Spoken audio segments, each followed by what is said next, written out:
অভিনন্দন সবাইকে। দীর্ঘ পথ পাড়ি দিতে হবে। এই পথ পরিক্রমার প্রথম ধাপ বিশেষ প্রিলি।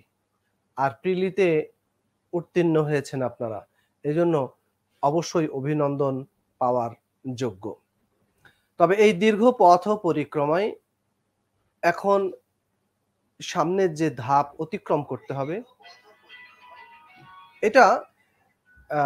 এটাই হলো অনেক বড় পরীক্ষা। এটা একটা অগ্নি পরীক্ষা। আর যে লক্ষ্যে, যে আকাঙ্ক্ষা নিয়ে, যে আশা নিয়ে এই পথ পাড়ি দেওয়ার প্রত্যয় নিয়েছেন, সেখানে লিখিত পরীক্ষাটা সবচেয়ে গুরুত্বপূর্ণ। প্রিলি তো প্রিলি, শুধু আপনি ইয়েস কার্ড পাবেন কিনা সেটাই ছিল এখানে লক্ষ্য। তো ইয়েস কার্ড পেয়ে গেছেন। এখন এই পথ পাড়ি দিতে হলে সার্থকতার পরিচয় দিতে হবে, সফলতার পরিচয় দিতে হবে। লিখিত পরীক্ষায় আপনি যদি সর্বোচ্চ স্কোর করতে না পারেন, এখানে আপনারা জানেন যে 50% নাম্বার পেলেই পাস। কিন্তু 50% নাম্বার পেয়ে পাস করলে একবার দুইবার কেন 5 বারও যদি আপনি বিসিএস দেওয়ার সুযোগ পান, 5 বারই যদি 50% নাম্বার পেয়ে ভাই যান, কিন্তু ক্যাডার হওয়ার যে প্রত্যাশা সেটা পূরণ হওয়া সম্ভব নয়। তো সেক্ষেত্রে লিখিত পরীক্ষায় শুধু পাস করলেই হবে না। আপনাকে কি করতে হবে? আপনাকে একটা সমৃদ্ধ নাম্বার অর্জন করতে হবে। অন্তত অন্তত 60%, অন্তত 58% নাম্বারও যদি আপনি কাস্ট করতে পারেন, সেক্ষেত্রেও একটা ভালো আ সম্ভাবনা থাকবে। অন্তত ক্যাডার হিসাবে যেগুলোতে সাধারণত সবাই শেষের দিকে চয়েস দেয়, সেগুলো পাওয়ার সম্ভাবনা থাকবে।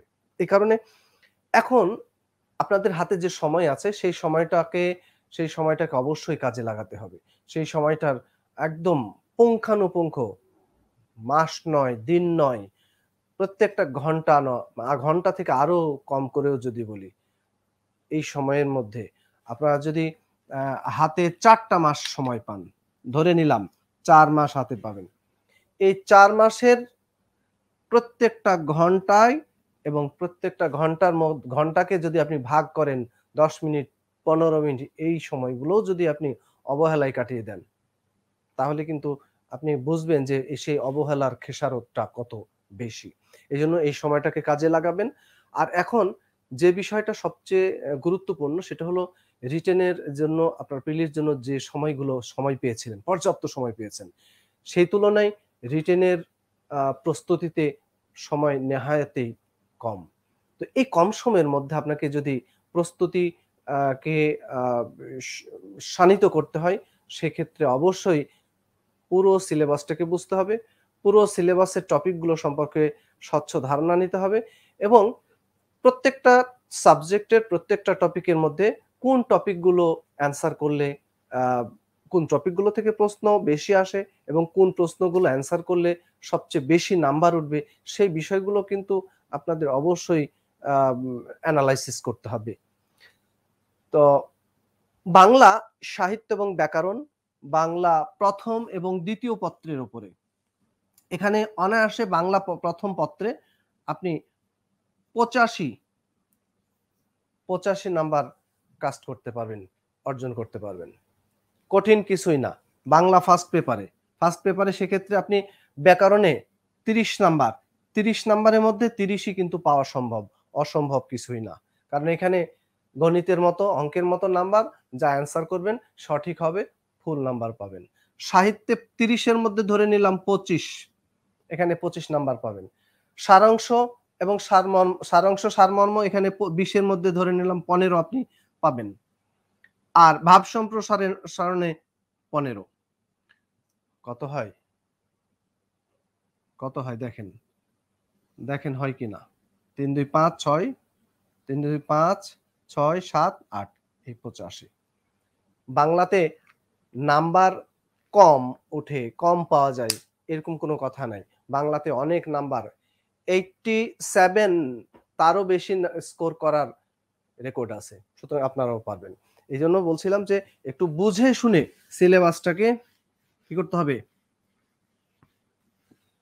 সম্পর্কে ধারণা নিতে হবে এবং সে অনুযায়ী প্রস্তুতি গ্রহণ করতে হবে। তো আচ্ছা, আমাদের আজকের আম ক্লাসটা একটু যদি, যেহেতু ফ্রি ক্লাস এটা, সবাই যদি শেয়ার করে দেন যারা এখন ৮০ জন দেখছেন, আ রিকোয়েস্ট থাকলো সবাই একটু শেয়ার করে দিবেন যেন অন্যেরাও আ সুযোগ পায়। ঠিক আছে? আচ্ছা, অনেকে জুলফিকার খান সালাম দিয়েছেন। ওয়ালাইকুম আসসালাম। জয়া দে ওয়ালাইকুম আসসালাম। খাদিজা বিনতে খাফিজা ওয়ালাইকুম আসসালাম। যারা সালাম দিয়েছেন ওয়ালাইকুম আসসালাম। বাপ্পি দাস, স্যার অনেকদিন পর দেখলাম, চমৎকার ক্লাস নেন। ধন্যবাদ বাপ্পি। আ অনিক চৌধুরী সালাম দিয়েছেন। ওয়ালাইকুম আসসালাম। আচ্ছা, যারা দেখছেন সবাইকে ধন্যবাদ আ জ্ঞাপন করছি। আর রিকোয়েস্ট করছি একটু শেয়ার করে দিবেন যেন আ অন্যরাও দেখার সুযোগ পায়। আজকে আমরা একদম ১ম লেকচার থেকে আলোচনা শুরু করব। আ খুবই গুরুত্বপূর্ণ বিষয়। বাংলা বিষয়টা, বাংলা আমাদের নিজের ভাষা, জানের ভাষা, প্রাণের ভাষা, মায়ের ভাষা, রক্তের সাথে মিশে আছে এই ভাষা। আমরা বাংলা বুঝি, বাংলা বলি, বাংলা পারি। কিন্তু তারপরেও এই বলার বাংলা, লেখার বাংলা, মানে শোনার বাংলা, বলার বাংলা, শোনার বাংলা মানে শুনি, যেই বাংলা শুনি। আমার সোনার বাংলা, সেই সোনার বাংলা বলছি না। তারপরে এই বাংলার সাথে পরীক্ষায় যে বাংলা লিখতে হবে সেই বাংলার কিন্তু তফাৎ অনেক বেশি। তো এখন শুধু বলার বাংলাতে আর শোনার বাংলাতে দখল থাকলেই চলবে না। আমাদের লেখার বাংলা, অর্থাৎ পরীক্ষায় যা লিখতে হবে সেটার উপরে একদম, একদম পুরোপুরি কি থাকতে হবে? দখল থাকতে হবে। তো সেই দখল, সেই দখল অর্জন করতে হলে একদম হাঁটু গেড়ে মাটি কামড় দিয়ে লেগে পড়তে হবে।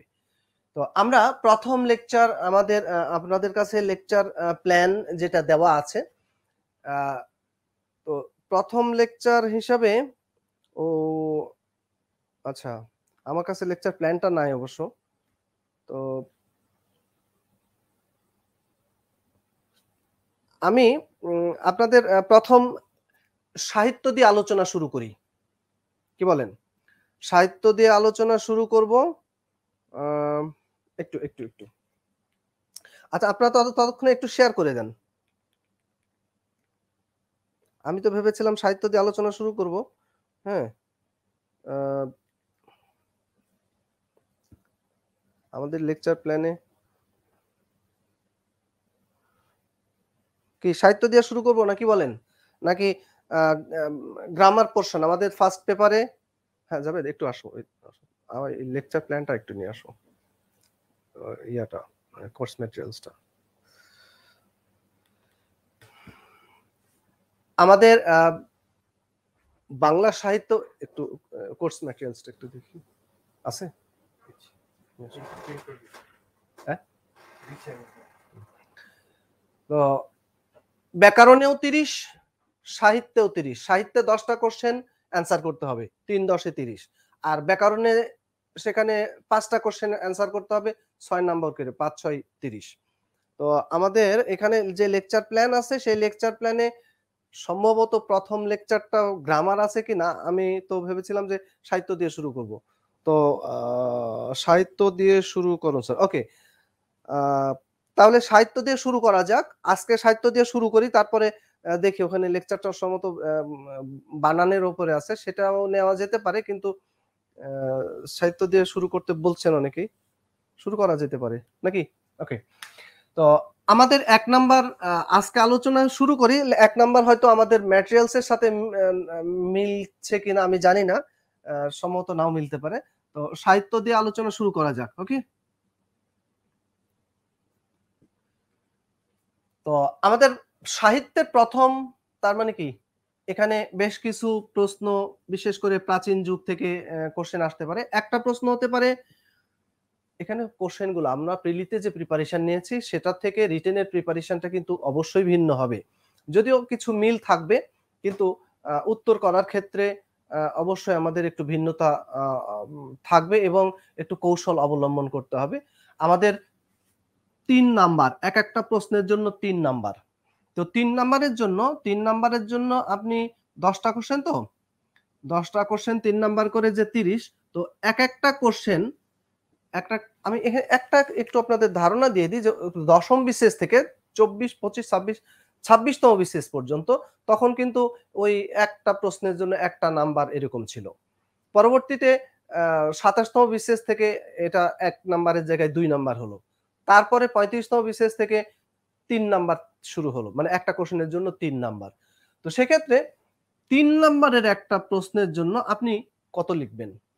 আমি যদি একটা প্রশ্ন বলি যেমন মনসামঙ্গল কাব্যের উদ্ভবের সামাজিক প্রেক্ষাপট বর্ণনা করুন। আচ্ছা বলেন তো এই কোশ্চেনটা ৩ নাম্বারের কোশ্চেন কি? বা এই কোশ্চেনটা কি আপনি ৩ নাম্বারের জন্য যদি আপনি ৩, ৪, ৫, ৬ লাইন পর্যন্ত লেখেন, তাহলে কি এখানে ৬ লাইনে উদ্ভবের সামাজিক প্রেক্ষাপট এত কিছু বর্ণনা করা যাবে? কোশ্চেনগুলো কিন্তু আ একটু আ আমার ব্যাগে আছে। ব্যাগের পিছনে পড়। কথা কি বুঝাচ্ছেন? তো সেক্ষেত্রে ৩ নাম্বারের জন্য আপনি চাইলে অনেক লিখতে পারেন এই প্রশ্নে। ১ পৃষ্ঠা ২ পৃষ্ঠা লিখতে পারেন। কিন্তু সেই লিখতে পারার বিষয়টা কিন্তু গুরুত্বপূর্ণ না। এখানে গুরুত্বপূর্ণ হলো আপনাকে ২০০ নাম্বার যারা ২ পেপারে পরীক্ষা দিবেন ২০০ নাম্বারের অ্যান্সার করতে হবে কত ঘন্টা? ৪ ঘন্টায়। তাহলে ৪ ঘন্টায় যদি আপনি ২০০ নাম্বারের উত্তর করতে যান, তো সেক্ষেত্রে আপনি হিসাব করেন তো ৩ নাম্বারের জন্য আপনি কয় মিনিট সময় পাবেন?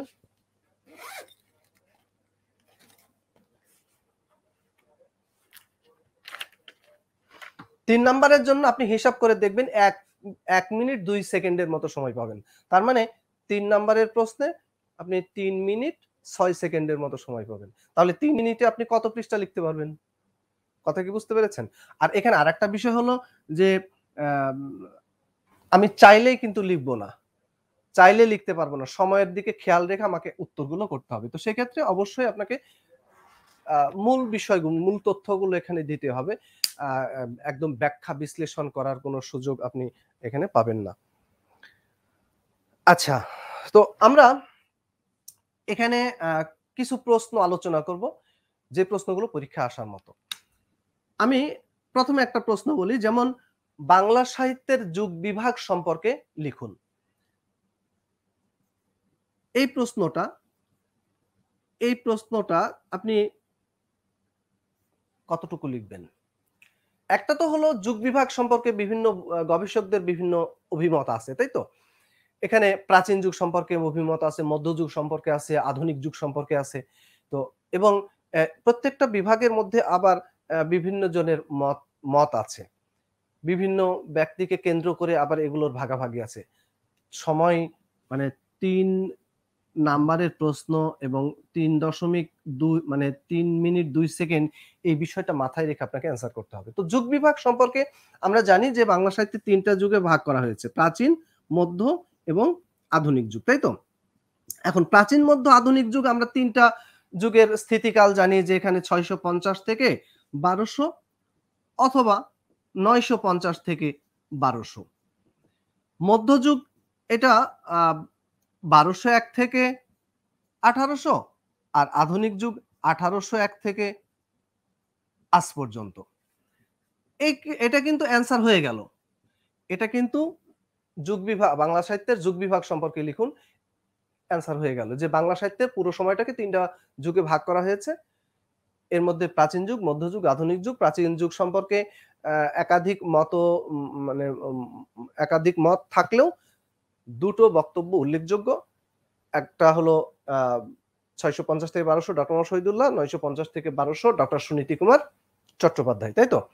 এইভাবে বললেন। কিন্তু আ এটাকে এতটুকু বলার মধ্যে সীমাবদ্ধ না রেখে আরেকটু গুছিয়ে সুন্দর করে ভাষাগত এবং বাক্যগত তারপরে শব্দ বিন্যাস এই বিষয়গুলো মাথায় রেখে আপনি অ্যান্সার গুলো করবেন। তাহলে দেখবেন যে সেটা পরীক্ষকের দৃষ্টি আকর্ষণ করবে।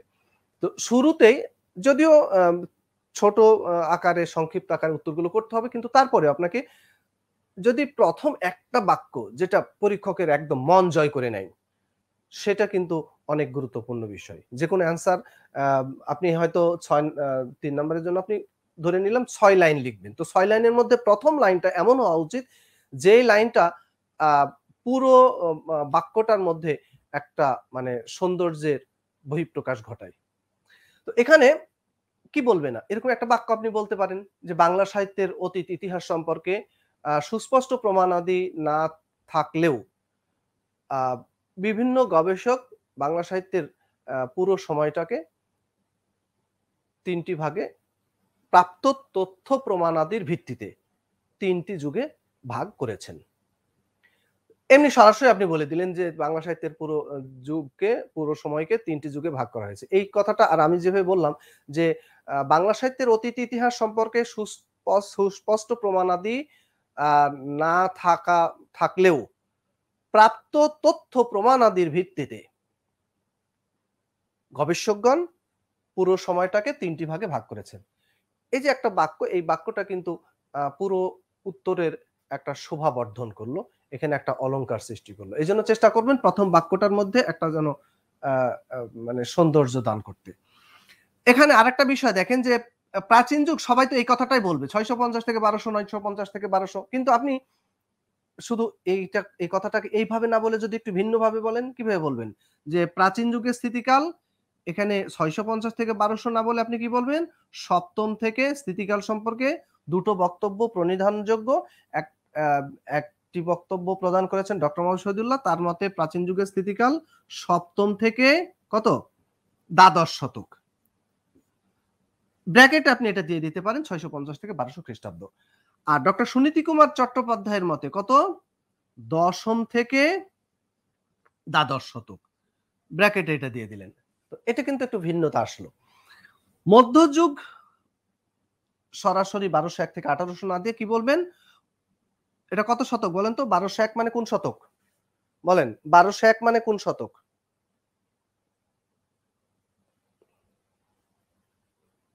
বলেন ১২০১ মানে কোন শতক?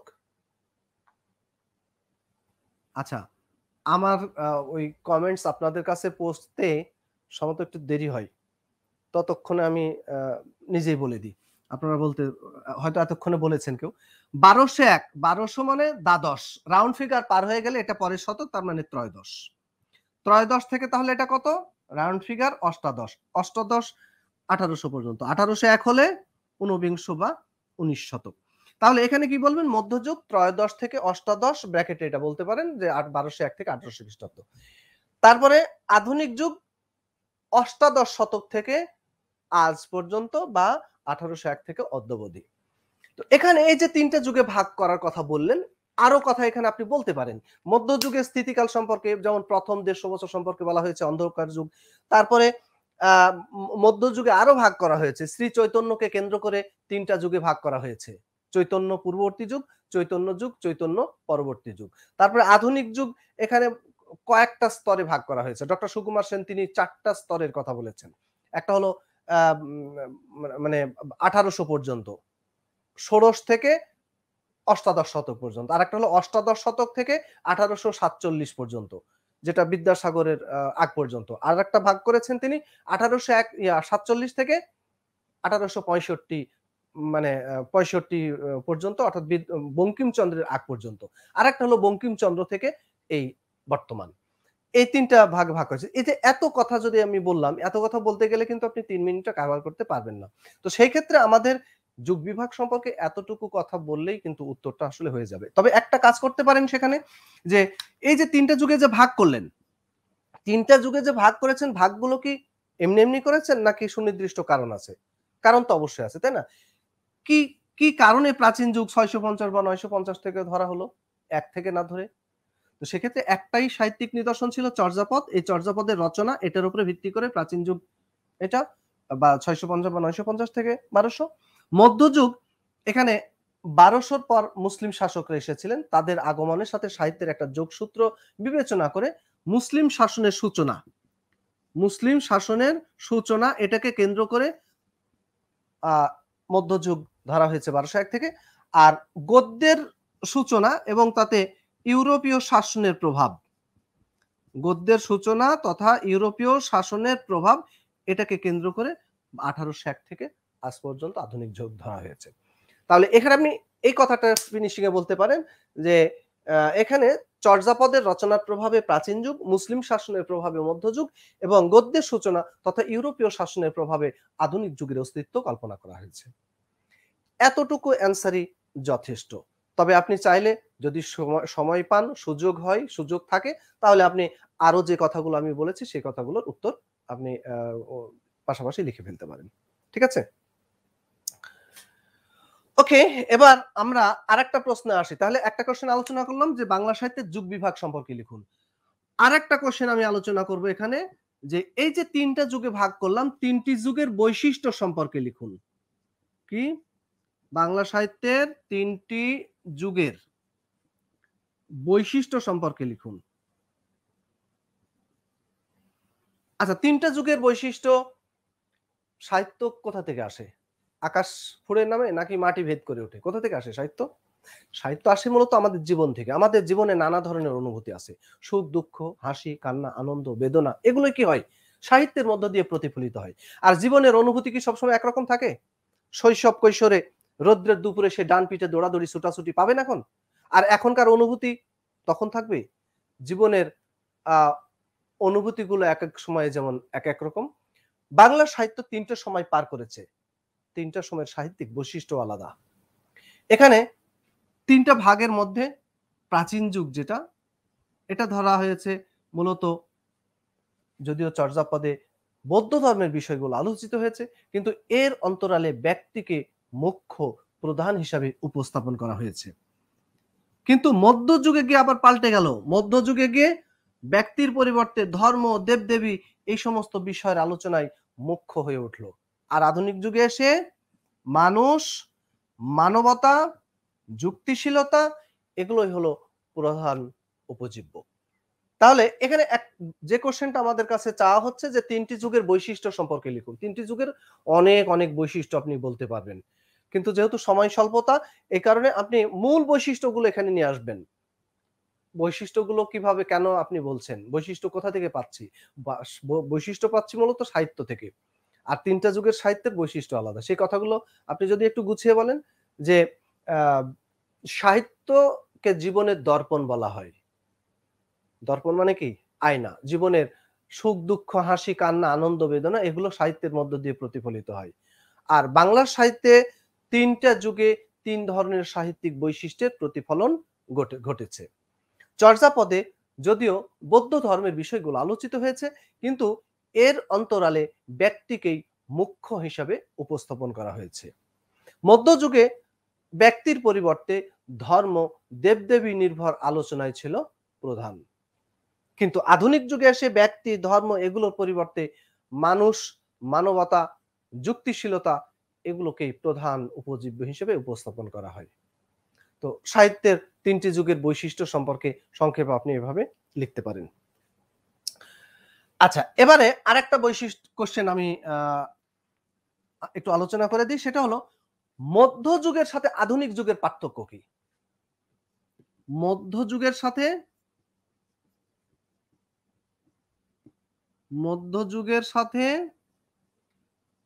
আধুনিক যুগের পার্থক্য।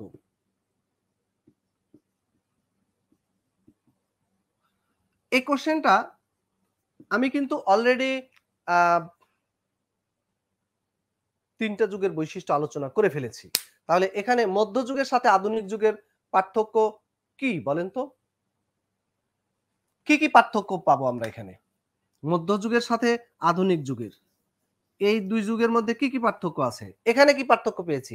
মধ্যযুগে আলোচনার বিষয়বস্তু ছিল ধর্ম ও দেবদেবী। অর্থাৎ ধর্ম ও দেবদেবী নির্ভর আলোচনায় ছিল প্রধান। আর আধুনিক যুগে এসে মানুষ, মানবতা, যুক্তিশীলতা এগুলোই হলো প্রধান আ এবং মুখ্য আলোচ্য বিষয়। এটা একটা বৈশিষ্ট্য। তাহলে আ আলোচ্য বিষয়, তাই না? আলোচ্য বিষয় এটা একটা বৈশিষ্ট্যগত পার্থক্য পেলাম। আর কি পার্থক্য আমরা পেয়েছি বলেন তো? মধ্যযুগের সাহিত্যকর্ম রচনার আ বাহনটা কি ছিল বা সাহিত্যকর্ম কিভাবে রচিত হয়েছে? আর আধুনিক যুগে এসে আমরা কোন ধরনের সাহিত্যকর্ম পেয়েছি? আমরা জানি যে প্রাচীন মধ্যযুগে যা কিছু লেখালেখি হয়েছে সব সাহিত্যকর্ম প্রকাশের একটাই হাতিয়ার ছিল, একটাই বাহন ছিল, একটাই মাধ্যম ছিল। সেটা কি ছিল? কবিতা। যুগে ছিল কবিতা, তাই না? কিন্তু আধুনিক যুগে শুধুই কি কবিতা? আধুনিক যুগ শুরুই হয়েছে গদ্যকে কেন্দ্র করে এবং গদ্য বিভিন্ন শাখা প্রশাখায় বিভক্ত হয়েছে। তাহলে এটা একটা বড় বৈশিষ্ট্য মধ্যযুগের সাথে আধুনিক যুগের, যে মধ্যযুগের সাহিত্যকর্ম ছিল মূলত কবিতা নির্ভর। কিন্তু আধুনিক যুগে কবিতার পরিবর্তে গদ্য নিয়ে আলোচনা শুরু হয় এবং তা বিভিন্ন শাখা প্রশাখায় বিভক্ত হয়। তাহলে এটা একটা বৈশিষ্ট্য পেলাম, পার্থক্য পেলাম। মধ্যযুগের সাথে আর কি পার্থক্য আছে বলেন তো? আর দু একটা পার্থক্য কেউ বলবেন? দু একটা পার্থক্য কেউ বলবেন? দেখেন, একটা বিষয় আপনারা খেয়াল করবেন যে মধ্যযুগে আমরা যে সাহিত্যকর্মগুলো পেয়েছি, সেই সাহিত্যকর্মগুলো রচনার ক্ষেত্রে সেই সাহিত্যকর্মগুলো রচনার ক্ষেত্রে আ যে সমস্ত কবিরা সাহিত্য রচনা করেছেন, প্রায় প্রত্যেকেই কোনো না কোনো শাসকের পৃষ্ঠপোষকতা পেয়ে, কোনো না কোনো শাসকের উৎসাহে তারা কাব্যচর্চা করেছেন। সেখানে আপনি বৈষ্ণব সাহিত্য বলেন, সেখানে অনুবাদ সাহিত্য বলেন, সেখানে মানে রামায়ণ মহাভারতের কথা বলেন, ইউসুফ জুলেখার কথা বলেন। প্রায় প্রত্যেকটা সাহিত্যকর্মের সাহিত্যিক যে ধারা আমরা দেখেছি বিভিন্ন শাসক গোষ্ঠীর বা শাসকের পৃষ্ঠপোষকতা পেয়ে মানে সভাকবি হিসেবে তারা সাহিত্যকর্ম রচনা করেছেন। কিন্তু আধুনিক যুগে কি এরকম আছে? না। আধুনিক যুগে এরকম কি বলা হয়েছে যে একটা উপন্যাস লিখবেন ১০,০০০ টাকা, একটা ছোট গল্প লিখবেন ৫,০০০ টাকা বা এই পুরস্কার ওই পুরস্কার এরকম আছে? না। যারা সাহিত্যকর্ম রচনা করেছেন আধুনিক যুগে যে সমস্ত কবি সাহিত্যিক, তারা স্বতঃস্ফূর্তভাবে এবং স্বপ্রণোদিত হয়ে আ সাহিত্যকর্ম রচনা করেছেন। তাহলে এটা আরেকটা বৈশিষ্ট্য পেলাম যে মধ্যযুগের সাহিত্যকর্ম ছিল পৃষ্ঠপোষকতা নির্ভর। মধ্যযুগের সাহিত্যকর্ম ছিল পৃষ্ঠপোষকতা নির্ভর, আর এখানে আধুনিক যুগে কি স্বতঃস্ফূর্ত। আমার লেখা কি দেখা যাচ্ছে? ওহো! লেখা তো মনে হয় দেখা যায় না, না?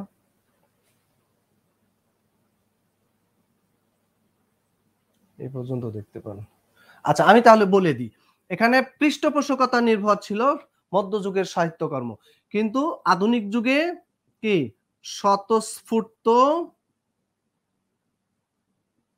স্বতঃস্ফূর্ত ও স্বপ্রণোদিত হয়ে স্বতঃস্ফূর্ত ও স্বপ্রণোদিত হয়ে সাহিত্যকর্ম রচনা করেছেন। তাহলে মধ্যযুগের কবি সাহিত্যিক যারা তারা বিভিন্ন শাসকের পৃষ্ঠপোষকতায় সাহিত্য রচনা করেছেন, কিন্তু আধুনিক যুগে যে সমস্ত কবি সাহিত্যিক সাহিত্যকর্ম রচনা করেছেন তারা স্বতঃস্ফূর্ত এবং স্বপ্রণোদিত হয়েই এসব সাহিত্য আমাদের উপহার দিয়েছেন। এটা একটা পার্থক্য। আর কি পার্থক্য আমরা পেয়েছি বলেন তো মধ্যযুগে? হুম? মধ্যযুগে সাথে আধুনিক যুগের আর কি পার্থক্য পেয়েছি?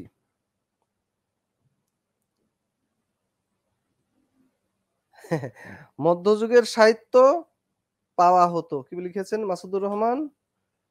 মধ্যযুগের সাহিত্য পাওয়া হতো। আধুনিক যুগের সাহিত্য পাঠক পড়ে। আচ্ছা, বুঝি নাই। তো এরকম আপনি কি করবেন? কয়েকটা পার্থক্য বলে দিলেন। এ গেল মধ্যযুগের সাথে আধুনিক যুগের পার্থক্য। আচ্ছা, তো প্রাচীন যুগের প্রধান যে সাহিত্যিক নিদর্শন সেটা ছিল চর্যাপদ। চর্যাপদ থেকে অনেক আলোচনা আপনারা পেয়েছেন, অনেক পড়া পড়েছেন, কিন্তু সব তথ্য বিচ্ছিন্নভাবে দেখেছেন, পড়েছেন। এবার সবগুলো ওই যে যেখানে যা পেয়েছেন সবগুলোকে কি করবেন? একত্র করে উত্তর করবেন। তো চর্যাপদ প্রাচীন যুগের সাহিত্যের যে একমাত্র ধারা, একমাত্র নিদর্শন চর্যাপদ। এখান থেকে বেশ কিছু প্রশ্ন আপনাদের রেডি করতে হবে এবং প্রত্যেকটা কোশ্চেনই আসার মতো। আমি একটু সংক্ষেপে ধারণা দিই যে প্রশ্নগুলো কেমন হতে পারে। যেমন একটা প্রশ্ন হতে পারে চর্যাপদ কি? চর্যাপদ কি? চর্যাপদ কি? তাহলে কি বলবেন? জাস্ট আমি আগে একটু কোশ্চেন গুলো ধারণা দিয়ে দিই নাকি? তারপরে আলোচনা করি। এখানে লিখি চর্যাপদ কি। ২ নম্বর প্রশ্ন ভেরি ইম্পর্টেন্ট একটা কোশ্চেন, সেটা হলো ভাষাতাত্ত্বিক বৈশিষ্ট্য। ভাষাতাত্ত্বিক বৈশিষ্ট্য। এখানে ভাষাতাত্ত্বিক বৈশিষ্ট্যের মধ্যে অনেকগুলো প্রশ্ন আসে। একটা সরাসরি প্রশ্ন হতে পারে ভাষাতাত্ত্বিক বৈশিষ্ট্য, আরেকটা হতে পারে মানে চর্যাপদের ভাষা বিতর্ক। তারপরে আরেকটা কোশ্চেন হতে পারে চর্যাপদের ভাষাকে কেন সান্ধ্য ভাষা বলা হয়, বা সন্ধ্যা ভাষার মানে প্রয়োগ কোন সাহিত্যকর্মে, এরকম ভাষাতাত্ত্বিক বৈশিষ্ট্য সম্পর্কে একটা কোশ্চেন হতে পারে। তারপরে হতে পারে ধর্মতাত্ত্বিক বৈশিষ্ট্য সম্পর্কে। ধর্মতাত্ত্বিক বৈশিষ্ট্য, সেখানে চর্যাপদের যে বৌদ্ধ ধর্মের বিষয়গুলো নিয়ে আলোচিত হয়েছে, সেই বৈশিষ্ট্যগুলো সম্পর্কে আপনাকে বলতে হবে। তারপরে বিভিন্ন পদকর্তাদের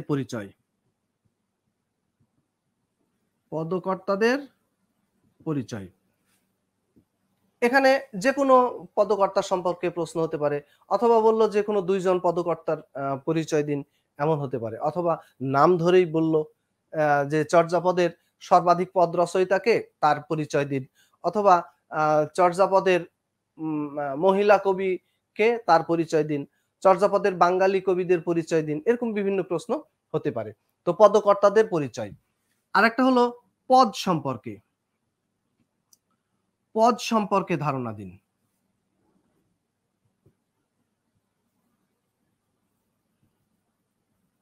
তারপরে এখানে চর্যাপদে যে পদগুলো রয়েছে, পদগুলোর মধ্যে বিভিন্ন ধরনের প্রবাদ বাক্য উঠে এসেছে। এই প্রবাদ বাক্যগুলো সম্পর্কে লিখুন।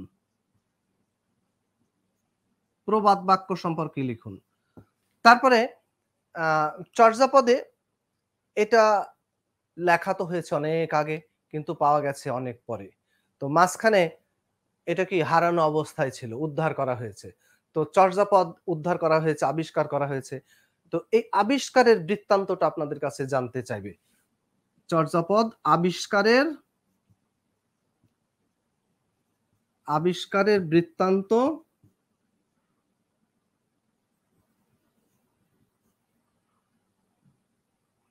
এর সাথে আরেকটা কোশ্চেন হয়, আবিষ্কারের বৃত্তান্ত লিখুন এবং এ প্রসঙ্গে আবিষ্কারকের অভিমত ব্যক্ত করুন।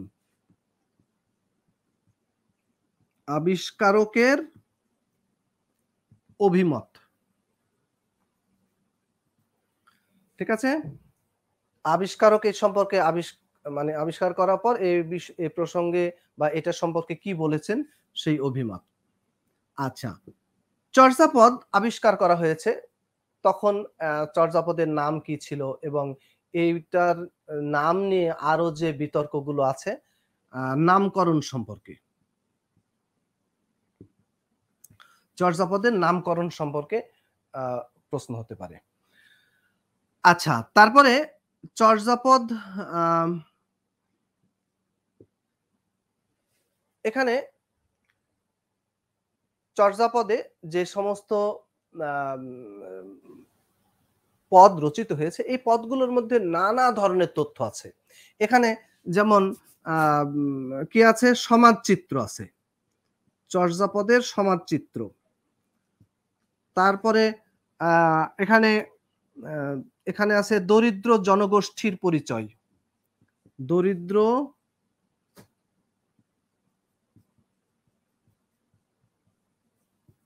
জনগোষ্ঠীর পরিচয়। তারপরে চর্যাপদের সাহিত্যিক মূল্য।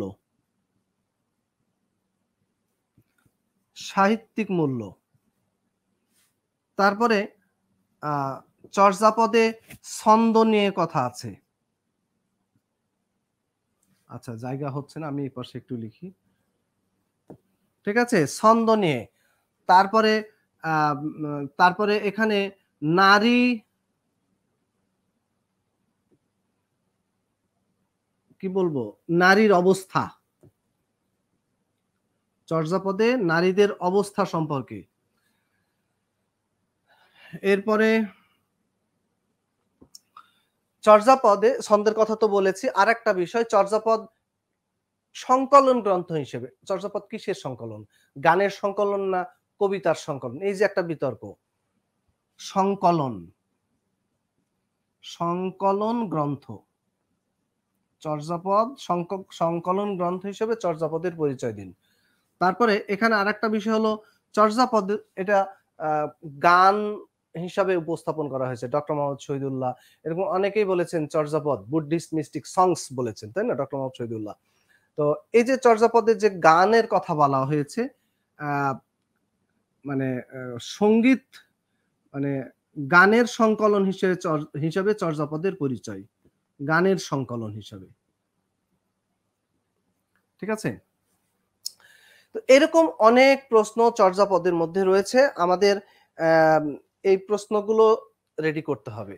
কারণ গতানুগতিক যে প্রশ্নের ধারা, সেখান থেকে আমাদের একটু বেরিয়ে আসতে হবে। অন্য সময়ে চর্যাপদে আপনারা প্রিলিতে যা পড়েছেন সেটাই একটু ঘুরিয়ে ফিরিয়ে আপনি চর্যাপদে যেমন প্রবাদ বাক্য পড়েছেন, যে কি দিয়ে দিল পরীক্ষায়, যে অপনা মাংসে হরিণা বৈরী প্রবাদটি রচয়িতাকে, অথবা এটি কত নাম্বার এই প্রবাদ, এটি কত নাম্বার প্রবাদ পদের থেকে সংকলিত, এরকম প্রশ্ন হতো, আপনি প্রিলিতে পড়লেন। কিন্তু এক্ষেত্রে এসে রিটেনে এসে আপনাকে ৬টা প্রবাদ বাক্যকে একসাথে উপস্থাপন করতে হবে। আপনি চর্যাপদ কে আবিষ্কার করেছেন, কত সালে আবিষ্কার করেছেন, কোথা থেকে আবিষ্কার করেছেন, প্রিলিতে বিচ্ছিন্নভাবে প্রশ্নগুলো পড়েছেন। কিন্তু এখন আপনাকে প্রশ্ন, আবিষ্কারের বৃত্তান্ত লিখুন। তাহলে ওই আবিষ্কারের বৃত্তান্ত, ওই কথাটার মধ্যে সবকিছুকে একসাথে গুছিয়ে আপনাকে উপস্থাপন করতে হবে। এই কারণে এখানে গতানুগতিক যে প্রশ্ন সেগুলো তো আছে, এর বাহিরে যে আমি যেমন এখানে বেশ কিছু প্রশ্ন লিখেছি, এগুলো আসার সম্ভাবনা অনেক বেশি। ঠিক আছে? তো আমরা এগুলো একটু আলোচনা করতে থাকি। তো প্রথমে আসি, চর্যাপদ কি? চর্যাপদ কি বলেন তো, চর্যাপদ কি? এক কথায় এটা হলো বাংলা সাহিত্যের প্রথম নিদর্শন, তাই না? চর্যাপদ বাংলা সাহিত্যের প্রথম নিদর্শন, এবং এটা বাংলা সাহিত্যের প্রথম গ্রন্থ। এটাকে আপনি মানে কি গ্রন্থ, কোন ধরনের গ্রন্থ? এটা হলো কাব্যগ্রন্থ। এটা কবিতার সংকলন, বা অথবা কাব্য সংকলন, বা প্রথম সাহিত্যকর্ম, এরকম বলতে পারেন। আর এটা সম্পর্কে আরেকটা পরিচয় হলো, চর্যাপদ বাংলা সাহিত্যের প্রথম সাহিত্যিক, প্রাচীন যুগের একমাত্র সাহিত্যিক নিদর্শন। এতগুলো চর্যাপদের নাম সম্পর্কে আপনি বললেন, কিন্তু জিনিসটা কি? চর্যাপদে কি আলোচনা হয়েছে সেই বিষয়টা আপনাকে তুলে ধরতে হবে। চর্যাপদ কি, এই প্রশ্নের উত্তরে। তো সেখানে আমরা জানি যে চর্যাপদে আসলে বৌদ্ধদের মধ্যে যে বিভিন্ন পন্থী আছে, সম্প্রদায় আছে, সহজযান, হীনযান, মহাযান, বজ্রযান, এর মধ্যে যারা বজ্রযানী এবং সহজযানী, এই বজ্রযানী এবং সহজযান যারা, যারা সবকিছুকে কি করে সহজভাবে উপস্থাপন করে, তারা তাদের ধর্মীয় বিষয়গুলোকে কি করেছেন, মানে গানের মাধ্যমে বা সঙ্গীতের আকারে উপস্থাপন করেছে। এবং তাদের মধ্যে যারা এই যে সিদ্ধি লাভ করে, সিদ্ধি অর্জন করে, মানে সিদ্ধি লাভ করা মানে কি, সাধনা করতে করতে একদম এক্সট্রিম পর্যায়ে, একদম চূড়ান্ত পর্যায়ে পৌঁছে যাওয়া, সেই বিষয়টা। তো এই সহজযানী এবং বজ্রযানী যারা, এদের মধ্যে যারা সিদ্ধি লাভ করে, এই সহজিয়াপন্থী বা বজ্রযানী সিদ্ধাচার্য, যারা কি করেছেন, যারা কি করেছেন গানের মাধ্যমে বা সঙ্গীতের আকারে কি করেছেন, তাদের ধর্মীয় বিষয়গুলোকে উপস্থাপন করেছেন। তাহলে চর্যাপদ সম্পর্কে আমরা এখানে যেটা বলতে পারি, যে চর্যাপদ হলো কি, সহজিয়াপন্থী বা বজ্রযানপন্থী সিদ্ধাচার্যদের ধর্মীয় গানের সংকলন গ্রন্থ। এখানে তারা তাদের সাধন ভজনের তত্ত্ব উপস্থাপন করেছেন। এখানে যেমন চর্যাপদে একটা পদ, প্রথম যে পদটা ছিল, কা আ তরু বড়, কা আ তরু বড় পাঞ্চবি ডালো, পাঞ্চবি ডালো চঞ্চল চিয়ে পৈঠা কালো। এই যে চরণটা একদম প্রথম কবিতার প্রথম দুটো লাইন এখানে, কা মানে কায়া মানে দেহ বা শরীর, তরুবর মানে তরুর মতো বা গাছের মতো, পাঞ্চবিডাল ৫টা যার শাখা। অর্থাৎ আমাদের এই দেহটা একটা গাছের মতো যার ৫টা শাখা আছে। এই ৫টা শাখা বলতে আমাদের পঞ্চ ইন্দ্রিয়কে বোঝানো হয়েছে। চঞ্চল চিয়ে পৈঠা কালো, চঞ্চল অস্থির অশান্ত, চিয়ে মানে চিত্ত বা মন, চিত্ত বা মন, তারপরে কি পৈঠা মানে প্রবেশ করে, কাল মানে বিপর্যয়। এখানে কি বলছেন যে আমাদের দেহটা একটা গাছের মতো যার ৫টা শাখা আছে, আর এই ৫টা শাখা হলো পঞ্চ ইন্দ্রিয়। এই দেহেই বিরাজ করে মন। এই মন যদি অস্থির হয়, অশান্ত হয়, তাহলে মানে চঞ্চল হয়, তাহলে এই অস্থির মন দিয়ে কখনো দেহ সাধনা করা যায় না, আধ্যাত্মিক সাধনা করা যায় না। আধ্যাত্মিক সাধনা করতে হলে মনকে স্থির হতে হবে, শান্ত হতে হবে। তা যদি না হয়, সেখানে প্রবেশ করবে কি? কাল। কাল মানে কি? আ সে আমার জীবনের কাল। বিপর্যয়। তাহলে সেখানে কি প্রবেশ করবে? বিপর্যয় প্রবেশ করবে। তাহলে এখানে এই যে কথাটা বলছেন, এখানে কিন্তু একটা রূপক কথা বলেছেন যে দেহটা একটা গাছের মতো যার ৫টা শাখা আছে। তো এখানে এই যে সিদ্ধাচার্যরা তারা কি করেছেন? বিভিন্ন বাহ্যিক রূপক এবং প্রতীকের মাধ্যমে, বিভিন্ন প্রতীকের মাধ্যমে তারা কি করেছেন? মানে ধর্মীয় তত্ত্ব দর্শন, তারা গোপন যে তত্ত্ব দর্শন এবং ধর্মচর্চা সেগুলোকে তারা কি করেছেন? উপস্থাপন করেছেন এই চর্যাপদের মধ্য দিয়ে। ঠিক আছে? তো এখানে তাহলে চর্যাপদ কি? এ সম্পর্কে আমরা মূল যে বিষয়টা পেলাম যে চর্যাপদ হলো সাধন ভজনের সহজীপন্থী বৌদ্ধ সিদ্ধাচার্যদের ধর্মীয় গানের সংকলন গ্রন্থ, যেখানে তারা কি করেছেন? তাদের সাধন ভজনের তত্ত্ব বা সাধন তত্ত্ব প্রকাশ করেছেন।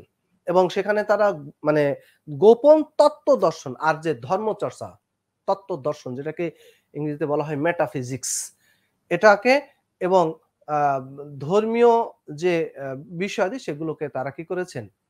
বিভিন্ন বাহ্যিক রূপক এবং রূপক বা প্রতীকের মাধ্যমে উপস্থাপন করেছেন। যেমন এটা লুই পাতার ১ম যে চরণ, এই ১ম চরণের মধ্যে এই কথাটা বলছেন। ঠিক আছে? তো এই হলো চর্যাপদ। আচ্ছা, এখন আসেন চর্যাপদের ভাষাতাত্ত্বিক বৈশিষ্ট্য। কথা কি বুঝেছি? চর্যাপদ সম্পর্কে যদি আসে এইগুলোর মধ্যে ৪-৫ লাইনে কথাগুলো বলে দিবেন। ভাষাতাত্ত্বিক বৈশিষ্ট্য। চর্যাপদ কোন ভাষার গ্রন্থ? চর্যাপদ, চর্যাপদ এটা আমি আগেই বলেছি যে ভাষাতাত্ত্বিক বৈশিষ্ট্য মানে এখানে ভাষা সম্পর্কে অনেক ধরনের প্রশ্ন হতে পারে। বিভিন্ন দিক থেকে প্রশ্ন হতে পারে। এটা সম্পর্কে মানে যত চর্যাপদের যতগুলো প্রশ্ন এসেছে এ যাবৎ, সেটা আ উম মানে বিসিএস হোক, বিসিএস রিটেন হোক, বিসিএস প্রিলি হোক, ভাষা থেকে সবচেয়ে বেশি প্রশ্ন এসেছে। রিটেনে সবচেয়ে বেশি প্রশ্ন এসেছে। এই সন্ধ্যা ভাষার প্রয়োগ কোথায়? তারপরে সন্ধ্যা ভাষা কি? তারপরে আ সন্ধ্যা ভাষার প্রয়োগ কোথায় আছে? তারপরে ভাষাতাত্ত্বিক বৈশিষ্ট্য সম্পর্কে লিখুন। অ্যা এরকম অনেক প্রশ্ন। তো আমরা এটা একটু ধারণা নিয়ে নিই। চর্যাপদ কোন ভাষার গ্রন্থ? চর্যাপদ বাংলা ভাষার গ্রন্থ নিঃসন্দেহে। আমরা তো বলছি, তাই না? যে চর্যাপদ হলো বাংলা সাহিত্যের ১ম গ্রন্থ। তার মানে কি? চর্যাপদ হলো বাংলা ভাষার গ্রন্থ। কিন্তু চর্যাপদ উদ্ধারের পর এত সহজে বলা যায়নি যে চর্যাপদ বাংলা ভাষার গ্রন্থ। কেন? কারণ চর্যাপদ উদ্ধারের পর অসমীয়া, উড়িয়া, মৈথিলি, তারপরে আ আদি হিন্দি এরকম বিভিন্ন ভাষার কবি, সাহিত্যিক, গবেষকগণ চর্যাপদকে তাদের ভাষার গ্রন্থ বলে দাবি করলেন। তারা বলছেন চর্যাপদ আমাদের ভাষার গ্রন্থ। ও বলে আমাদের ভাষার গ্রন্থ। একদম পুরা একটা কি হয়ে গেল? মানে মানে একটা মানে হইচই শুরু হয়ে গেছে চর্যাপদকে নিয়ে টানাটানি। ওই যে মসজিদুল আকসার মতো। ইহুদিরা বলে আমাদের, খ্রিস্টানরা বলে আমাদের, মুসলমানরা বলে ওদের হবে কেন? এই যে চতুর্মুখী টানা-হেঁচড়া চর্যাপদকে নিয়ে এরকম একটা কি হলো? টানা-হেঁচড়া শুরু হলো। এই অবস্থায় আ এটার একটা সুরাহা করতে হবে না? চর্যাপদ আমাদের ভাষার গ্রন্থ এটা আমি বলছি যখন স্বতঃস্ফূর্তভাবে বলতে পারবো তখনই যখন কেউ দাবি করবে না। কিন্তু যেখানে চর্যাপদকে নিয়ে অন্যরা দাবি করছে তখন আমাদেরকে কি করতে হবে? এটা প্রমাণ করতে হবে চর্যাপদ বাংলা ভাষার গ্রন্থ, অন্য ভাষার নয়। এখন প্রশ্ন হলো অন্য ভাষার কবিরা কেন চর্যাপদকে তাদের ভাষার গ্রন্থ বলে দাবি করলেন? দাবির মূল কারণটা ছিল মূলত চর্যাপদ, যদিও আমরা বলছি বাংলা ভাষার গ্রন্থ, কিন্তু চর্যাপদের মধ্যে মাত্র 60% শব্দ আছে বাংলা ভাষার। আর অন্য ভাষার 40% আছে। এর মধ্যে অসমী আছে 10%, মৈথিলি আছে 10%, তারপরে আম আম আদি হিন্দি আছে 10%, উড়িয়া আছে 10%। যে কারণে ওই ভাষার শব্দগুলো বাংলা ভাষায় এসেছে। কিন্তু আসলো কেন? আসলে চর্যাপদ যখন লেখা হয়েছে তখন কি এই বাংলাদেশ, ভারত, পাকিস্তান এগুলো আলাদা ছিল? বাংলাদেশ, ভারত, পাকিস্তান আলাদা হলো তো ৪৭ এ। তাই না? তো তার আগে অনেক আগে চর্যাপদ লেখা হয়েছে সেই ৭ম শতকে। তখন তো এগুলো আলাদা ছিল না। এখন মনে করেন যে বাংলাদেশের একটা বিখ্যাত কাব্য রচিত হলো। যে কাব্যে আ কাব্য রচিত হয়েছে, যে কাব্যে সেখানে আ এটা একটা সংকলিত গ্রন্থ। আ সেখানে দেখা গেল ১০ জন রাইটারের লেখা, লেখকের লেখা সেখানে সংকলিত হয়েছে। এখন ১০ জন রাইটারের মধ্যে একজন হলো সিলেট, একজন হলো নোয়াখালী, একজন হলো কুমিল্লা, একজন হলো ওই আ কি বলে আ চট্টগ্রাম, একজন হলো চাঁপাইনবাবগঞ্জের। তো একেক জনের ভাষার বৈশিষ্ট্য তো একেক রকম। যদিও সবাই বাংলা কিন্তু তারপরেও কি পার্থক্য আছে না? তো এখন মনে করেন আজ থেকে ৫০০ বছর পরে যদি দেশ এই বাংলাদেশ যদি আরো কি হয়ে যায়? বিভক্ত হয়ে যায়, কি? এমন ভাবতে আ মানে ভাবা যাচ্ছে না, তাই না? আমাদের ওই ৪৭ এর আগেও আমরা এরকমটাই চিন্তা করেছিলাম যে এটা একটা অখণ্ড দেশ থাকবে। কিন্তু হয়ে গেছে। তো ধরে নিলাম যে আ আজ থেকে কি ৫০০ বছর পরে সিলেট আলাদা হয়ে গেল। তখন যেই গ্রন্থটা এখানে লেখা হয়েছিল সেখানে কি হলো? সিলেটের যে যার একটা লেখা এখানে প্রকাশিত মানে ছাপানো হয়েছিল, সে তখন দাবি করছে ওইটা আমার ভাষার গ্রন্থ। কারণ কি সিলেটের এখানে কিছু শব্দ আছে।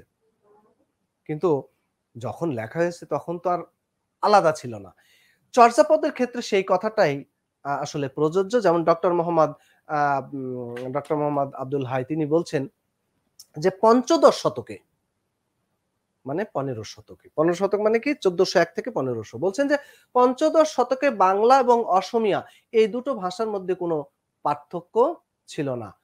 এই দুটো ভাষাকে কি বলা হয়? সহোদর মানে ভগ্নী, তাই না? তো সেই ক্ষেত্রে আমরা উম এটা তো এট এটা তো বলতেই পারি যে চর্যাপদ সেই সময় লেখা হয়েছিল, বাংলাতেই লেখা হয়েছিল। কিন্তু এই যে যেমন মনে করেন যে এই কবিদের মধ্যে ভূসুকুপা তিনি উড়িষ্যার কবি ছিলেন বলে মনে করা হয়।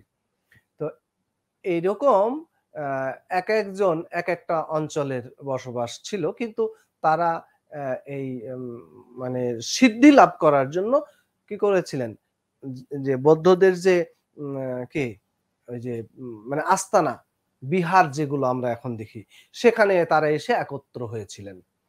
তো সেই কারণে আ তারা আ বিভিন্ন অঞ্চলের মানুষ থাকতেই পারে। আর সেই সময় তো যেহেতু আলাদা ছিল না, যে কারণে এটা আমরা বাংলা ভাষারই গ্রন্থ বলব। কিন্তু ওই যেহেতু তারা দাবি করলেন, তাদের এই দাবির অসারতা প্রমাণ করতে হয়েছে। তাহলে এখানে একটা প্রশ্ন হতে পারে যে চর্যাপদের ভাষা বিতর্ক সম্পর্কে লিখুন। অ্যান্সার করা যাবে?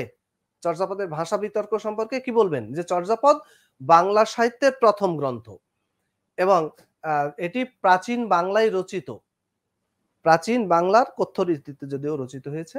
প্রাচীন বাংলায় রচিত হলেও এখানে অসমীয়া, উড়িয়া, মৈথিলি, আদি হিন্দি বিভিন্ন আ ভাষার শব্দ চর্যাপদে রয়েছে এবং এই কারণে এই ভাষার কবি সাহিত্যিক গবেষকগণ চর্যাপদকে তাদের ভাষার গ্রন্থ বলে দাবি করেছেন।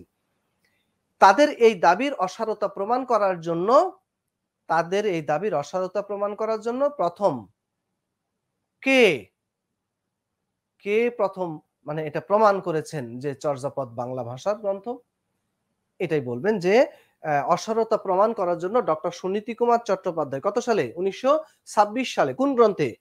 তার বুড মানে তার আম ওডিবিএল সংক্ষিপ্ত যে নামটা, পুরো নামটা হলো the origin and development of the Bengali language গ্রন্থে চর্যাপদকে বাংলা ভাষার গ্রন্থ বলে প্রমাণ করেন এবং চর্যাপদের ভাষাতাত্ত্বিক বৈশিষ্ট্য আলোচনা করে তিনি দেখিয়েছেন চর্যাপদের ভাষা বাংলা।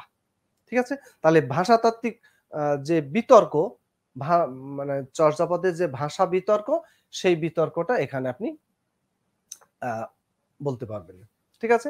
আরেকটা কোর্সে ভাষা নিয়ে আরেকটা প্রশ্ন যেটা হতে পারে যে মানে সন্ধ্যা ভাষার প্রয়োগ দেখা যায় কোন সাহিত্যকর্মে, অথবা চর্যাপদের ভাষাকে কেন সন্ধ্যা ভাষা বলা হয়ে থাকে? তো আমরা এটাকে বলছি বাংলা ভাষার গ্রন্থ।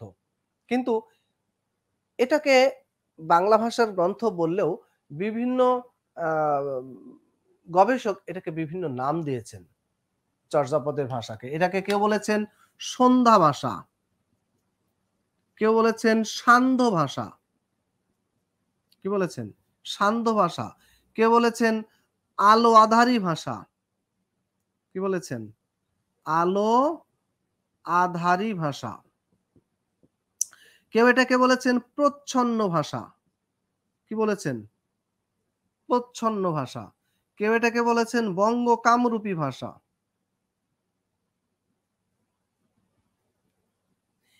এই সমস্ত নাম দেয়া হয়েছে চর্যাপদের ভাষাকে। কিন্তু এটা তো আর ভাষার নাম না। আপনি কোন ভাষায় কথা বলেন? আমি আলো আঁধারি ভাষায় কথা বলি, তাই না? চর্যাপদ উদ্ধারের পর এর আ ভাষা, বিষয়বস্তু যিনি উদ্ধার করলেন তিনি কিছুই বোঝেন নাই। তার একটা মন্তব্য, আলো আঁধারি ভাষা। কতক আলো, কতক অন্ধকার, খানিক বোঝা যায়, খানিক বোঝা যায় না। যাহারা সাধন ভজন করিবেন তাহারাই সে কথা বুঝিবেন, আমাদের এ কথা বুঝিয়া কাজ নাই। তাহলে তিনি কি বললেন? চর্যাপদের ভাষাকে কি বলছেন? আলো আঁধারি ভাষা। আলো আঁধারের খেলা কখন দেখা দেয়? সন্ধ্যায়, না? মানে সূর্য ডুবে যাচ্ছে, দিন শেষ হচ্ছে, সন্ধ্যা ঘনিয়ে আসছে, এরকম এক অবস্থায়। তো এরকম এক অবস্থায় ২ বিল্ডিং এর ছাদে ২ জনকে দেখা যাচ্ছে। এই বিল্ডিং এর ছাদে একজন, এই বিল্ডিং এর ছাদে একজন। এই ভবনের ছাদে যে আছে সে দেখতে পাচ্ছে ওই ভবনের ছাদে আরেকজন দাঁড়ানো আছে। কিন্তু পরিষ্কার বুঝতে পারছে না। একবার ভাবছে জরিনা, আরেকবার ভাবছে জরিনার মা। চর্যাপদের ভাষা নিয়ে গবেষকদের মন্তব্য অনেকটা এরকম। ওই যে যিনি উদ্ধার করলেন তিনি কি বললেন? আলো আঁধারি ভাষা। এরকম একেকজন একেকটা কথা বলেছেন। সবার বক্তব্য একটাই যে এটা কি অস্পষ্ট ভাষা, দুর্বোধ্য ভাষা, এটা সহজে বোধগম্য নয়। এই কারণে এই নামগুলো দিয়েছেন। তো এটা তাহলে ওই যে সন্ধ্যা ভাষা আসলে কি? এটা কি কোনো দেশের ভাষা? এটা কোনো মানুষের মুখের ভাষা? না। চর্যাপদের ভাষার যে অস্পষ্টতা, যে দুর্বোধ্যতা, এই কারণে গবেষকগণ এই চর্যাপদের ভাষাকে এই নাম দিয়েছেন। তো আলো আঁধারি ভাষা বা সন্ধ্যা ভাষা বা সান্ধ্য ভাষা, এই নামটা দেওয়া হয়েছে। কে বলেছেন এই নাম? এই নাম কে দিয়েছেন? যিনি উদ্ধার করেছেন চর্যাপদকে, ডক্টর হরপ্রসাদ ভট্টাচার্য বা মহামহোপাধ্যায় হরপ্রসাদ শাস্ত্রী, তিনি চর্যাপদের ভাষাকে এই সন্ধ্যা ভাষা নামে অভিহিত করেছেন। তাহলে সন্ধ্যা ভাষা কি? কথা কি বুঝেছি? সন্ধ্যা ভাষা এটা কোনো দেশেরও ভাষা না, এটা কোনো মানুষের মুখেরও ভাষা না। চর্যাপদের ভাষার দুর্বোধ্যতার কারণে, এই ভাষার অস্পষ্টতার কারণে আ চর্যাপদের উদ্ধারকর্তা বা আবিষ্কর্তা ডক্টর হরপ্রসাদ শাস্ত্রী চর্যাপদকে কে আলো আধা সন্ধ্যা ভাষা বলে অভিহিত করেছেন। মূলত মূলত এই ভাষা বোধগম্য নয় হেতু এমন নামে অভিহিত করা হয়েছে। ঠিক আছে?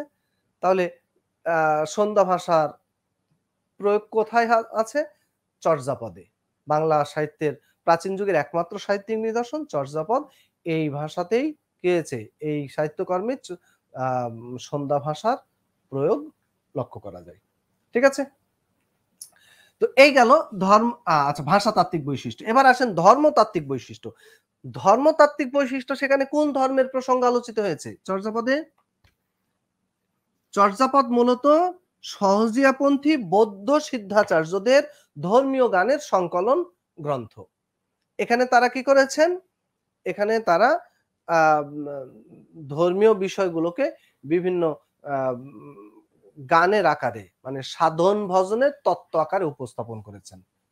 সাধন ভজনের তত্ত্ব। সাধন মানে কি? সাধন মানে কি? সাধনা, আরাধনা, অর্চনা। ভজন মানে খাওয়া না কিন্তু। সেটা তো ভোজন। ভজন মানে সংগীত বা গান, যার সাথে ভক্তি জড়িত থাকে। তাহলে এখানে চর্যাপদে তারা কি করেছেন? তাদের সাধন ভজনের তত্ত্ব উপস্থাপন করেছেন। কথা কি বুঝেছি? তার মানে সাধন ভজনের তত্ত্ব বা এটাকে এক কথায় যেটা বলতে পারবেন সাধন তত্ত্ব। এটাই হলো মূলত চর্যাপদের বিষয়বস্তু। তো ধর্মতাত্ত্বিক বৈশিষ্ট্য কি বলবেন? যে এখানে সিদ্ধাচার্যরা তাদের ধর্মীয় বিষয়গুলোকে কি করেছেন? বিভিন্ন বাহ্যিক রূপক এবং প্রতীকের মাধ্যমে উপস্থাপন করেছেন। এখানে চর্যাপদগুলো যেন সাধারণ মানুষের হাতে পড়ে এগুলো কি হয়ে না হয়ে যায়, নষ্ট হয়ে না হয়ে যায়, সেজন্য তারা বিভিন্ন এখানে কি রূপক বা প্রতীক ব্যবহার করেছেন। কথা কি বুঝাচ্ছি? এটা হলো চর্যাপদের ভাষাতাত্ত্বিক বৈশিষ্ট্য, ধর্মতাত্ত্বিক বৈশিষ্ট্য। ঠিক আছে? আচ্ছা। এরপরে চর্যাপদের পদকর্তাদের পরিচয় দিন। পদকর্তাদের পরিচয় সম্পর্কে চর্যাপদের পদকর্তা কতজন আমরা পেয়েছি? এটা নিয়ে একটু বিতর্ক আছে ২৩ বা ২৪। ডক্টর মোহাম্মদ শহীদুল্লাহর মতে ২৩ আর ডক্টর সুকুমার সেনের মতে ২৪ এবং সুকুমার সেন সহ পরবর্তী যে সমস্ত গবেষক তারাও ২৪ জন পদকর্তাকে কি করেছেন? ২৪ জন পদকর্তার পক্ষে মত প্রদান করেছেন। তো এখানে ২৪ জন পদকর্তার পরিচয় আপনি দিবেন। পদকর্তাদের পরিচয় দিন। কি পরিচয় দিবেন? চর্যাপদের পদকর্তাদের সম্পর্কে? সেখানে চর্যাপদের ২৪ জন পদকর্তা সেটা আপনি বলবেন। কিন্তু ২৪ জন পদকর্তার পরিচয় তো আর আপনি এই ৩ মিনিটে দিতে পারবেন না। তাই না? তো সেক্ষেত্রে পদকর্তা লিখবেন যে চর্যাপদের পদকর্তা কতজন সেটা নিয়ে আ উম গবেষকদের মধ্যে মত পার্থক্য রয়েছে। ডক্টর মোহাম্মদ শহীদুল্লাহর মতে ২৩, ডক্টর সুকুমার সেনের মতে ২৪ জন পদকর্তা রয়েছে এবং পরবর্তী সমস্ত গবেষক ২৪ জন পদকর্তা অর্থাৎ ডক্টর সুকুমার সেনের মতকে আ কি করেছেন? সমর্থন করেছেন। তো এখানে ২৪ জন পদকর্তার মধ্যে ২৪ জন পদকর্তার মধ্যে তারা বিভিন্ন অঞ্চলের অধিবাসী ছিলেন। কেউ আ যদিও বাংলা সাহিত্যের প্রথম নিদর্শন চর্যাপদ, সেই হিসাবে সবাই বাঙালি কবি হওয়ার আ কথা থাকলেও সবাই বাঙালি ছিলেন না। কেউ, কেউ বাঙালি ছিলেন বলে অভিমত ব্যক্ত করা হয়। তাদের মধ্যে বসুকুমার যিনি নিজেকেই বাঙালি বলে পরিচয় দিয়েছেন। এছাড়া লুইপা, তারপরে আর্যদেব, ধর্মপাদ, তাই না? শবরপা এইরকম কবিদেরকেও বাঙালি বলে অভি অ্যা মানে বাঙালি বলে কি করা হয়েছে? অনুমান করা হয়েছে। যদিও বসু কুমার নিজেই বলেছেন, তিনি শুধু একাই বলেছেন বাঙালি। আচ্ছা, তাদের মধ্যে আরো যে পদ পদ সম্পর্কে তাদের ধারণা দিবেন যে আর তাছাড়া তাদের নামের আ প্রত্যেক পদকর্তাই তাদের নামের পাশে সম্মানসূচক পা উপাধি ব্যবহার করতেন। পা মানে এখানে কবি। অর্থাৎ যারা কবিতা লেখেন, পদ লিখেন সবাই পা হিসাবে এখানে কি পরিচিত। অর্থাৎ এখন যেমন কেউ কবিতা লিখলে তাকে আমরা যেমন কবি বলি এবং কবি নামটা উপাধিটা নামের আগে বসে কবি আল মাহমুদ, কবি শামসুর রহমান। তো তখনকার যে প্রচলন ছিল যে যারা পদ লিখতেন সবাইকে কি বলা হতো? পদকর্তা। সংক্ষেপে বলা হতো পা এবং পা উপাধিটা নামের কোথায়? শেষে যুক্ত হতো। তো ২৪ জন পদকর্তার মধ্যে কারা রয়েছেন? যেমন আর্যদেব রয়েছেন। তারপরে কান্নপা আছে, তারপরে কুক্কুরি পা আছে, তারপরে কম্বলম্বর পা আছে, কঙ্কন পা আছে, তাই না? তারপরে আছে আ আ গুন্ডরি পা, গুন্ডা না কিন্তু। হ্যাঁ, গুন্ডরি পা আছে, চাটিল পা আছে, তারপরে জয়নন্দী আছে, তারপরে আহ, আহ, ধর্ম ধর্মপাদ, পাদ আবার এখানে আওয়াজ খুঁজবেন না, মানে পদকর্তা, পদকর্তা তাকে সংক্ষেপে বলা হতো পাদ, আরো সংক্ষেপে বলা হতো পা। তো ধর্মপাদ বা ধর্মপা, ঠিক আছে। তারপরে ভাদেপা, তারপরে মহিধর পা, এরপরে সরহপা, তারপরে আহ, তারপরে হলো শান্তিপা, সবরপা তো আছে, তাই না? তারপরে আম, তো এরকম আমি একটু আলাদা করে বলি, সেটা হলো চর্যাপদের এই যে পদ সম্পর্কে আমাদের ধারণা আছে, সবচেয়ে বেশি পদ লিখেছেন ভূসুকুপা, কি বলে, কান্নপা, তাই তো? কান্নপা, তারপরে ভূসুকুপা, ভূসুকুপা, তারপরে সরহপা, সরহপা গেল, এরপরে সবরপা, সবরপা, সবরপা, ঠিক আছে। তারপরে হলো এই পাশে লিখি, আচ্ছা এতটুকু দেখতে পাবেন, হ্যাঁ, সবরপা, তারপরে শান্তিপা, শান্তিপা দেখা যায় না, লুইপা। এখানে 1 2 3 4 5 6,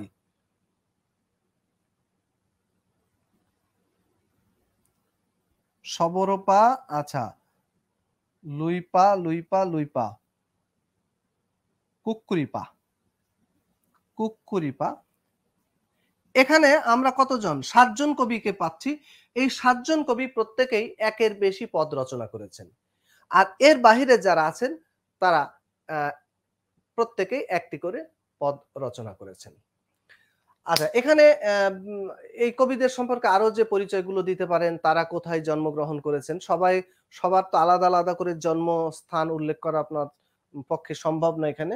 তো সেক্ষেত্রে আপনি বলবেন যে কেউ মানে বাংলা ভাষার মানে কাব্যগ্রন্থ হিসাবে চর্যাপদের রচয়িতা সবাই বাঙালি হওয়ার কথা থাকলেও সবাই বাঙালি না। এই তাদের মধ্যে কেউ এপার বাংলায় এবং কেউ ওপার বাংলায় জন্মগ্রহণ করেছেন। আর তারা সবাই ওই যে 84 সিদ্ধা, 84 সিদ্ধাদের অন্তর্ভুক্ত ছিলেন। বৌদ্ধ 84 সিদ্ধা, মানে যারা সিদ্ধি লাভ করেছে, যারা চর্যাপদের পদকর্তা সবাই এই 84 সিদ্ধার অন্তর্ভুক্ত ছিলেন বলে ধারণা করা হয়ে থাকে। তো এই হলো মোটামুটি পদকর্তাদের সম্পর্কে পরিচয়। পদকর্তাদের সম্পর্কে পদকর্তাদের মধ্যে অনেকেই কি ছিলেন, অনেক উঁচু বংশীজাত ছিলেন। যেমন ভূসুকুপা, তিনি সৌরাষ্ট্রের সৌরাষ্ট্রের মানে রাজপুত্র ছিলেন বলে অনুমান করা হয়। তো এখানে ওভারঅল পদকর্তাদের পরিচয় এটা বললেন। আর যদি আপনাকে বলা হয় নির্দিষ্ট করে নাম, নির্দিষ্ট করে কয়েকজন কবির নাম একটু শিখে রাখবেন, বিশেষ করে ভুলু কাকুর নাম শিখে রাখবেন। কার নাম? ভুলু কাকু, চিনেন? ভুলু কাকু হলো যারা সবকিছু ভুলে যায়, বেশ কয়েকজন ছিলেন, এই জন্য সাথে একটা স লাগান। এই ভুলু কাকুসকে চিনে রাখবেন। ভুলু কাকুস হলো চর্যাপদের বিখ্যাত 5 জন কবি।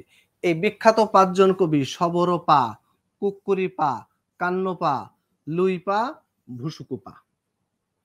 কথা কি বুঝেছি? এই যে 5 জন কবি, এই 5 জন কবি সম্পর্কে একটু ভালো করে শিখবেন। ভুসুকুপা, লুইপা, কান্নপা, কুক্কুরিপা, সবরপা। আশা করি যদি নির্দিষ্ট করে আসে যে চর্যাপদের কোন কবির, চর্যাপদের কবি ভূসুকুপার পরিচয় দিন বা লুইপার পরিচয় দিন, তাহলে সেক্ষেত্রে মানে যে কোনো একজনের যদি নাম আসে এই 5 জন সম্পর্কে শিখে রাখবেন। ঠিক আছে? তো ভূসুকুপার সম্পর্কে কি বলবো? ভূসুকুপা হলেন চর্যাপদের কি কবি? চর্যাপদের একমাত্র বাঙালি কবি, যিনি মানে একমাত্র কবি যিনি নিজেকে বাঙালি বলে পরিচয় দিয়েছেন। আজি ভুসুকু বঙ্গলি ভৈলি নিয় ঘরণী চন্ডালে লিলি মানে চন্ডাল, চন্ডালকে বিয়ে করে চন্ডালকে বিয়ে করে তিনি কি হয়ে গেলেন? মানে বাঙালি হয়ে গেছেন। এরকম তিনি নিজেই বলছেন। তো ভুসুকুপার ব্যাপারে যেটা বলা হচ্ছে যে তিনি অ্যা সবচেয়ে বেশি পদ তো লিখেছিলেন কান্নপা, তাই না? তিনি ২য় সর্বাধিক পদ রচয়িতা হিসেবে পরিচিত এবং আ তিনি মানে সৌরাষ্ট্রের রাজপুত্র ছিলেন। তিনি সৌরাষ্ট্রের রাজপুত্র ছিলেন। তার পিতার মৃত্যুর পর তিনি বৌদ্ধ ভিক্ষু হয়ে যান এবং পরবর্তীতে তিনি অ্যা এই এই বাংলায় চলে আসেন। মানে এই বাংলায় মানে অ্যা এ এই যে তাদের মানে সাহিত্যকর্ম রচনার এবং তাদের আস্তানা ছিল মূলত নওগাঁ জেলার সোমপুর বিহারে। সেখানে এসে তিনি কি করেন? সাহিত্য সাধনা করেছিলেন। তো এটা বলা হচ্ছে যে তিনি কোথাকার? আ তিনি ওই সৌরাষ্ট্র তো ওই পার, ওপার বাংলার। সেখানকার অধিবাসী ছিলেন। কিন্তু ডক্টর মোহাম্মদ শহীদুল্লাহ তিনি অবশ্য একটু ভিন্ন মত পোষণ করেছেন। তিনি বলেছেন তিনি মূলত পূর্ববঙ্গের অধিবাসী ছিলেন। কেন? কারণ তার যে পদটা আছে সেই পদের মধ্যে আ ওই যে আজি ভুসুকু বঙ্গলি ভৈলি তাহলে বঙ্গলির কথা আছে। আবার পৌয়া খাল এই পৌয়া খাল যেটা পদ্মা নদীকে বলা হয়েছে পৌয়া খাল। তাহলে পদ্মা নদীর কথা আছে। তো এরকম যে নিদর্শনগুলো আম আছে যে বঙ্গাল, তারপরে আম আম আ মানে দেশ হিসাবে বঙ্গাল দেশ, তারপরে আ ব বাঙালি হিসেবে বঙ্গালী, এই যে কথাগুলো আছে এর থেকেও ডক্টর মোহাম্মদ শহীদুল্লাহ অনুমান করেছেন যে তিনি আসলে আ বাঙালি ছিলেন এবং পূর্ববঙ্গের অধিবাসী ছিলেন। ঠিক আছে? তো এটা তার ৪৯ নাম্বার পদের মধ্যে এই কথাগুলো আছে। চর্যাপদের কবি ভূসুকুপা সম্পর্কে এই তথ্যগুলো আপনি দিয়ে দিবেন। কতগুলো লিখবেন? ওই যে বললাম ৫-৬ লাইনের মধ্যে লিখে ফেললেই হয়ে যাবে। ঠিক আছে? এরপরে আসেন লুইপা। লুইপা সম্পর্কে কি বলবেন? লুইপা হলেন চর্যাপদের আদি কবি বা ১ম কবি। কারণ ওই যে চরণটা ছিলাম না? কাতুর বরে পাঞ্চবি ডালো চঞ্চল চিয়ে পৈঠা কালো। ১ম যে পদ, এই ১ম পদটা তিনি রচনা করেছিলেন। এই কারণে ডক্টর সুকুমার সেন সহ পরবর্তী সমস্ত গবেষক আ লুইপাকে চর্যাপদের আদি কবি বা প্রধান কবি বলে অ্যা অ উল্লেখ করেছেন এবং আ লুইপার সম্পর্কে আরো যে কথা আছে তিনি মাত্র ২ টা পদ রচনা করেছেন ১ এবং ২৯ নাম্বার। অর্থাৎ ১ম পদটা রচনার কারণেই মূলত তাকে কি বলা হয়েছে? আ আদিকবি বলা হয়েছে। যদিও আদিকবি নিয়ে আরেকটা বিতর্ক আমরা পড়ব যা সেটা হলো শবর পাখি নিয়ে যেটা ডক্টর মোহাম্মদ শহীদুল্লাহ তাকে বলেছিলেন যে তিনি আদিকবি। এটার একটা কারণও তিনি দেখিয়েছেন যে তিনি হলেন চর্যাপদের আ সবচেয়ে বয়স্ক কবি এবং সবচেয়ে আম উম মানে প্রাচীনতম কবি। এই কারণে তিনি তাকে আদিকবি বলেছেন। কিন্তু আসলে আদিকবি বলার পিছনে এটা অতটা আ শক্তিশালী কোনো যুক্তি নয়।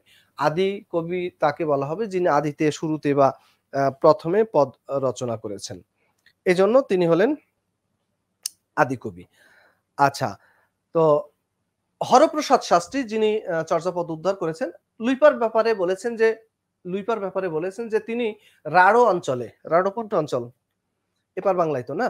তো রাঢ় অঞ্চলে জন্মগ্রহণ করেছিলেন। সেই হিসাবে আ তাকে বলা হয় যে তিনি বাঙালি ছিলেন। তো আ এই হলো লুইপার সম্পর্কে কথা। তো লুইপার ১ম পদটা আ যে আছে সেইখানে তিনি কি করেছেন? মানে আ দেহটাকে কিসের সাথে তুলনা করলেন? দেহটাকে একটা গাছের সাথে তুলনা করলেন এবং আ তিনি সেখানে মনের কথা বলেছেন যে, "মন চঞ্চল হলে দেহ সাধনা হয় না।" এরপরে আসেন কান্নপা। কান্নপা চর্যাপদের সর্বাধিক পদ রচয়িতা। এজন্য তাকে বলা হয় চর্যাপদের প্রধান কবি বা শ্রেষ্ঠ কবি। তিনি মোট ১৩ টা পদ রচনা করেছেন। এই ১৩ টা পদের মধ্যে আ এর পদ ১৩ টা পদের মধ্যে আছে আ ৭ আছে, তারপরে ৯, ১০, ১১, ১২, ১৩, তারপরে ১৮, ১৯, ২৪, ৩৬, ৪০, ৪২, ৪৫ এই ১৩ টা পদ আছে। অবশ্য ভূসুকুপা তিনি ২য় সর্বাধিক পদ রচয়িতা ছিলেন এবং তার পদগুলোর কথা বলবেন যে তিনি মোট ৮টি পদ রচনা করেছেন, যদিও তার ২৩ নম্বর পদটি খণ্ডিত আকারে পাওয়া গিয়েছিল। ৮টা পদের মধ্যে ৬ আছে। তারপরে তারপরে কত আছে? ৬ আছে, ১১, তারপরে ১৩, হ্যাঁ? তারপরে ২১, তারপরে ২১, ২৩, ২৭, ৩০, তারপরে কত আছে? ৪১, ৪১, ৪৫ এবং ৪৯। এই পদগুলো আছে। পদগুলো একটু উল্লেখ করে দিবেন। তো কান্নপার আমরা ১৩টা পদ পেলাম। এই ১৩টা পদ তিনি রচনা করেছেন। আর কান্নপা এই কথাটা নিয়ে একটু বিতর্ক আছে যে কান্নপা প্রধান কবি বা শ্রেষ্ঠ কবি, এটা নিয়ে ভিন্নতা আছে। কেউ শবরূপাকে বলেছেন। কিন্তু আসলে অ্যাম শ্রেষ্ঠত্বের বিচারে কান্নপাই হলেন চর্যাপদের প্রধান কবি বা শ্রেষ্ঠ কবি। আর তার বাড়ি ছিল উড়িষ্যায়। ঠিক আছে? এবং তিনি যে বিভিন্ন ভণিতা ব্যবহার করতেন, নাম কিন্তু সবাই নামের সাথে পা দিতেন। কিন্তু পার আগে যে নামটা থাকতো সেটা অনেক সময় কি করতেন? তারা ছদ্মনাম ব্যবহার করতেন। তো আবার এটাকে বিভিন্ন রকমের ভণিতা করে, যেমন কান্নপা তার নাম ব্যবহার করতেন। কান্ন, কান্নু, কান্নিল, কান্নিল্য, হ্যাঁ? তারপরে চর্য, কৃষ্ণচর্য, তারপরে এরকম কৃষ্ণ, বজ্রপাদ এরকম নামগুলো তিনি ব্যবহার করেছিলেন। তো তার যে পদগুলো রয়েছে, পদগুলোর মধ্যে তিনি বিভিন্ন তন্ত্র সাধনার যে বিষয়গুলো সেগুলো তিনি উপস্থাপন করেছেন। আর কুক্কুরিপা, যাকে চর্যাপদের একমাত্র মানে মহিলা কবি হিসাবে অনুমান করা হয়েছে। কারণ ডক্টর সুকুমার সেন বলছেন যে তার ভাষার সাথে নারীদের ভাষার মিল আছে। এজন্য তাকে বলা হয় কি? ওই যে দিবসি বহুরি কাউহি ডরে ভাই, রাতি ভইলে কামরু যায়। দিনের বেলায় বউটি কাকের শব্দ শুনলেই ভয় পায়। কিন্তু রাত হলে কার সাথে? বন্ধুর সাথে, প্রেমিকের সাথে দেখা করতে যায়। তখন আর কোনো ভয় নাই। তো এখানে নারীদের প্রসঙ্গ আলোচিত হয়েছে। এইজন্য ধারণা করা হয় যে সেই সময়ে নারীদের সম্পর্কে আ উম জানা, সেটা নিজে নারী হলে, মহিলা না হলে জানা সম্ভব নয়। এইজন্য অনুমান করেছেন যে সম্ভবত তিনি কি ছিলেন? আ সম্ভবত তিনি মহিলা ছিলেন। ঠিক আছে? আচ্ছা। তো তিনি আ আ ব্রাহ্মণ ছিলেন এবং তিনি অষ্টাদশ শতকের মানে ৮ম শতকের কবি ছিলেন বলে ধারণা করা হয়। তবে ডক্টর মোহাম্মদ শহীদুল্লাহ তিনি বাংলাদেশের অধিবাসী ছিলেন বলে ধারণা করেছেন। ঠিক আছে? আচ্ছা, তো কুক্কুরিপা কয়টা পদ লিখেছেন? ৩ টা। ৩ টা পদ লিখেছেন। একটা হলো ২, একটা হলো ২০ আর একটা হলো ৪৮। যদিও তার ৪৮ নাম্বার পদটা পাওয়া যায়নি। ঠিক আছে? এরপরে আসলো আ শবরপা। শবরপা সম্পর্কে সবচেয়ে বেশি শবরপাকে গুরুত্ব দিয়েছেন ডক্টর মোহাম্মদ শহীদুল্লাহ। তিনি শবরপাকে ডক্টর মোহাম্মদ শহীদুল্লাহ বলেছেন যে তিনি হলেন চর্যাপদের প্রাচীনতম বা বয়স্ক কবি। কেন? কারণ যদিও অন্যরা বলেছেন লুইপাকে। লুইপার জন্ম হয়েছে ৭৩০ খ্রিস্টাব্দে। আর শবরপার জন্ম হয়েছে ৬৮০ খ্রিস্টাব্দে। তার মানে লুইপার ৫০ বছর আগে জন্মগ্রহণ করেছেন শবরপা। আবার আমরা যে পদগুলো পেয়েছি, পদগুলো বিশ্লেষণ করে দেখা গেছে যে ৫০ নাম্বার যে পদ, ১ম পদটা তো লুইপার লেখা। সেজন্য তাকে আদি বলছেন। ৫০ নাম্বার যে পদটা, সেই পদটাও ওই কে লিখেছেন? শবরপা লিখেছেন। এই মানে তিনি আগেও আছেন, পরে আছেন। সেই দিক বিবেচনা করে, বিচার করে তাকে কি বলা হয়েছে? চর্যাপদের ডক্টর মোহাম্মদ শহীদুল্লাহ তাকে বলেছেন চর্যাপদের কি? আদি কবি বা ১ম কবি। যদিও আ বয়স বিবেচনায় আদি কবি বলাটা আসলে কতটা যুক্তিযুক্ত সেটা তিনি হয়তো বিচার করেছেন কিনা, বিশ্লেষণ করেছেন কিনা। কিন্তু বয়সের কারণে তিনি তাকে কি বলেছেন? আদি কবি বা ১ম কবি। তো তিনি আ শবরপা মাত্র ২ টা পদ রচনা করেছেন। একটা হলো ২৮ আর একটা হলো ৫০। তো তিনি যে ২৮ নাম্বার পদ রচনা করেছেন, সেখানে তিনি আ বিভিন্ন বর্ণনা দিয়েছেন। যে বিভিন্ন প্রকৃতির বর্ণনা দিয়েছেন এবং আ আ যে জনগোষ্ঠী আছে তাদের বর্ণনা দিয়েছেন। যে উষ্ণা, উষ্ণা পবত্তহি বসয় শবরী বালি, মৌরাঙ্গ পিচ্ছ পরিহান শবরী গীবৎ গুঞ্জরী মালি। মানে উঁচু উঁচু পাহাড় টিলা সেখানে বাস করে শবরী বালিকা। তার মৌরাঙ্গ পিচ্ছ মানে ময়ূরের কি মানে পেখম এই যে ইয়াটা পুচ্ছ আর কি। এই ময়ূরের পুচ্ছ পরিধান করে মৌরাঙ্গ পুচ্ছ পরিধান করি বসয় কি সবরি গিবত গুঞ্জরি মালি। গিবত মানে হলো গলা, গলায় গুঞ্জার মালা। এরকম বর্ণনা তার পদের মধ্যে আছে। এটা ২৮ নম্বর পদ। মোটামুটি এই ৫ জন পদকর্তা সম্পর্কে একটু শিখে রাখবেন। এই ৫ জন পদকর্তা থেকেই আশা করি আ আ যদি প্রশ্ন এককভাবে আসে যে যেকোনো একজন পদকর্তার পরিচয় তাহলে ৫ জন থেকে পাবেন। আর যদি আসে পদকর্তাদের পরিচয় তাহলে সবার সম্পর্কে মোটামুটি যতটা পারবেন ৫-৬ লাইনের মধ্যে লিখে দিবেন। এবার আসি চর্যাপদের প্রবাদ বাক্য। চর্যাপদের যে প্রবাদ বাক্য, চর্যাপদে মোট ৬ টা প্রবাদ বাক্য পাওয়া যায়। চর্যাপদ আসলে প্রবাদ বাক্য রচনা উদ্দেশ্য না। কিন্তু চর্যাপদে তারা যে আ মানে কি করেছেন? মানে সাধন ভজনের যে তত্ত্ব প্রকাশ করেছেন, সেখানে এই তত্ত্বগুলো প্রকাশ করতে গিয়ে এমন কিছু কথা বলেছেন যেগুলো প্রবাদ বাক্যের ন্যায় প্রতিষ্ঠিত হয়ে গেছে। তো এরকম অন্তত ৬ টা প্রবাদ বাক্য চর্যাপদে পাওয়া যায়। এর মধ্যে একটা প্রবাদ বাক্য কি অপনা মাংসে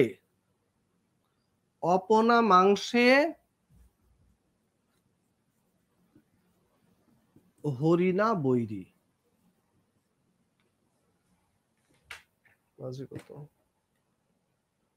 অপনা মাংসে হরিণা বৈরী, এটা একটা প্রবাদ বাক্য। তারপরে এটা বলেছেন মুছে দিয়ে, আচ্ছা, অপনা মাংসে হরিণা বৈরী এটা ভূসুকুপা বলেছেন কে? ভূসুকুপা। কত নাম্বার পদ বলেন তো? ৬। তার যে ৮ টা পদ তার মধ্যে প্রথম পদটা হলো ৬ নাম্বার পদ। এই ৬ নাম্বার পদের মধ্যে তিনি এটা বলেছেন যে অপনা মাংসে হরিণা বৈরী। অর্থাৎ অপনা মানে আপনা, মাংস হরিণা বৈরী। বৈরী মানে শত্রু। অর্থাৎ হরিণের মাংস তার নিজের জন্য কি? শত্রু। নিজের জিনিস নিজের কাছে শত্রু হয় বলেন? হয় না? হয়। কারো ধন সম্পদ কারো জন্য শত্রু হয়ে দাঁড়ায় না বলেন? কারো চেহারা সৌন্দর্য কারো জন্য শত্রু হয়ে দাঁড়ায় না? অনেকের মুখ কি মানে পেছনে লাগে, মুখে অ্যাসিড মারে, কত কিছু হয়। কেন? ওই যে কারো সুনাম কারো জন্য শত্রু হয়ে দাঁড়ায় না? কি হয়েছে? যে এত বড় কথা আমার উপর দিয়ে উঠে যাবে? দাঁড়া ল্যাং মেরে ঠ্যাং ভেঙে দিচ্ছি। কি আছে না? তো এই যে বিষয়গুলো যে অ্যাম মানে নিজের সৌন্দর্য মানে নিজের কি আ সম্পদ হোক, তারপরে গুণ হোক, এগুলো কি তার জন্য কি হয়ে দাঁড়ায়?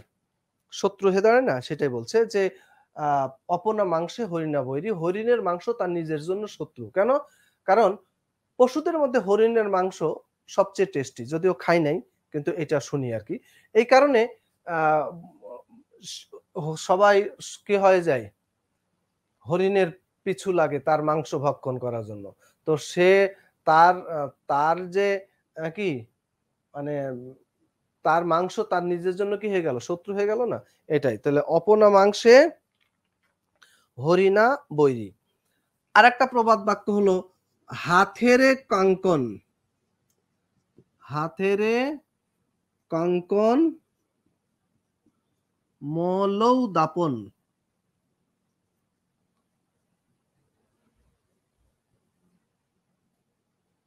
হাথেরে কঙ্কন মলৌ দাপন। হাতেরে মানে হাতে। হাতে কি আছে? কঙ্কন মানে কি বলেন? কঙ্কন মানে কি? চুরি, হ্যাঁ?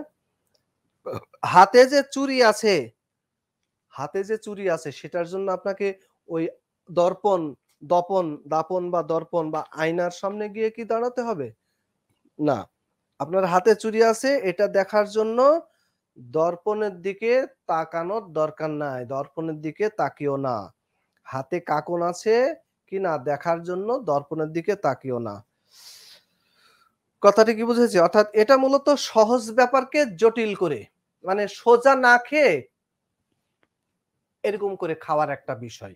যে সহজ জিনিসকে সহজ না করে যদি জটিল করে আ মানে জটিল করে এটাকে দেখার, ধরার, করার যে প্রবণতা সেটা এটা বলছে হাতেরে কঙ্কন মলৌ দাপন। তো এটা বলেছেন আ সরহপা, সরহপা। সরহপার ৩২ নাম্বার আয়াতের কি বলে ৩২ নাম্বার পদের মধ্যে তিনি এটা বলেছেন। ওই যে সরহপা তো ৪ টা পদ রচনা করেছেন। ৪ টা পদের মধ্যে ২২, ৩২, ৩৮, ৩৯। তো ৩২ নাম্বার পদের মধ্যে তিনি এই কথাটা বলেছেন। আচ্ছা। তো এখানে আ উম সরহপা ৪ টা পদের মধ্যে আরেকটা পদ আছে সেটা মূলত হলো ৩৯ নাম্বার পদ। ৩৯ নাম্বার পদটা এখানে আরেকটা চরণ আছে বর্ষুন গোহালি কি মদুট বলন্দে। বর্ষুন গোহালি কি মদুট বলন্দে অর্থাৎ দুষ্ট গরু দিয়ে বর্ষুন মানে শূন্য গোয়াল। শূন্য গোয়াল কি আ মানে মানে দুষ্ট বলদ দিয়ে ভরে ফেলবো? তার মানে কি শূন্য মানে দুষ্ট গরু অপেক্ষা শূন্য গোয়াল ভালো। কি বলছে? দুষ্ট গরু অপেক্ষা শূন্য গোয়াল ভালো। এটাও সরহপা। সরহপার ৩৯ নাম্বার পদ। ঠিক আছে? সরহপা তার ৩৯ নাম্বার পদের মধ্যে এটা বলছেন। আচ্ছা এটা গেল ৩ টা। আরেকটা আরেকটা বলি সেটা হলো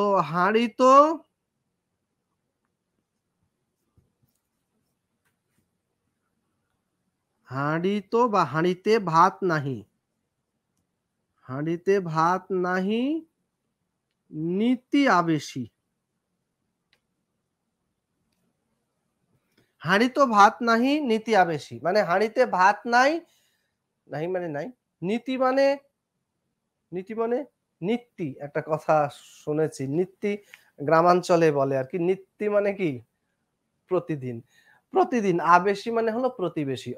অর্থাৎ ঘরে মানে খাবার নাই, হাঁড়িতে ভাত নাই। কিন্তু নীতি মানে প্রতিদিন প্রতিবেশী আগমন করে। মানে এটা কি?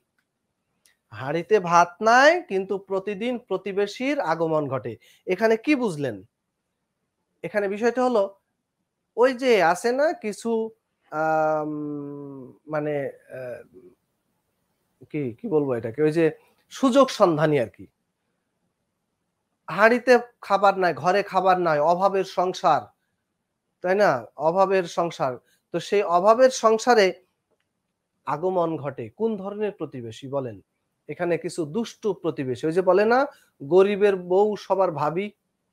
তো সেই সুযোগটাকে গ্রহণ করে দুষ্ট প্রকৃতির কিছু লোক যারা অভাবের মানে সংসারে এসে কি করে বিভিন্ন প্রলোভন দেখিয়ে নিজেদের স্বার্থ উদ্ধারের চেষ্টা করে। তো হাঁড়িতো ভাত নাহি নীতি আবেশী। এই পদটা এই চরণটা হলো ঢেনঢন পা। ঢেনঢন পা এবং এটা তার ৩৩ নাম্বার পদ। কত নাম্বার? ৩৩ নাম্বার পদ। আচ্ছা। আরেকটা পদ আ মা কি বলে? এই ঢেনঢন পার আরেকটা পদ আছে সেটা হলো আ দুহিল দুধু, দুহিল দুধু কি বেন্টে সামাই? এটাও আ ওই ঢেনঢন পার, হ্যাঁ?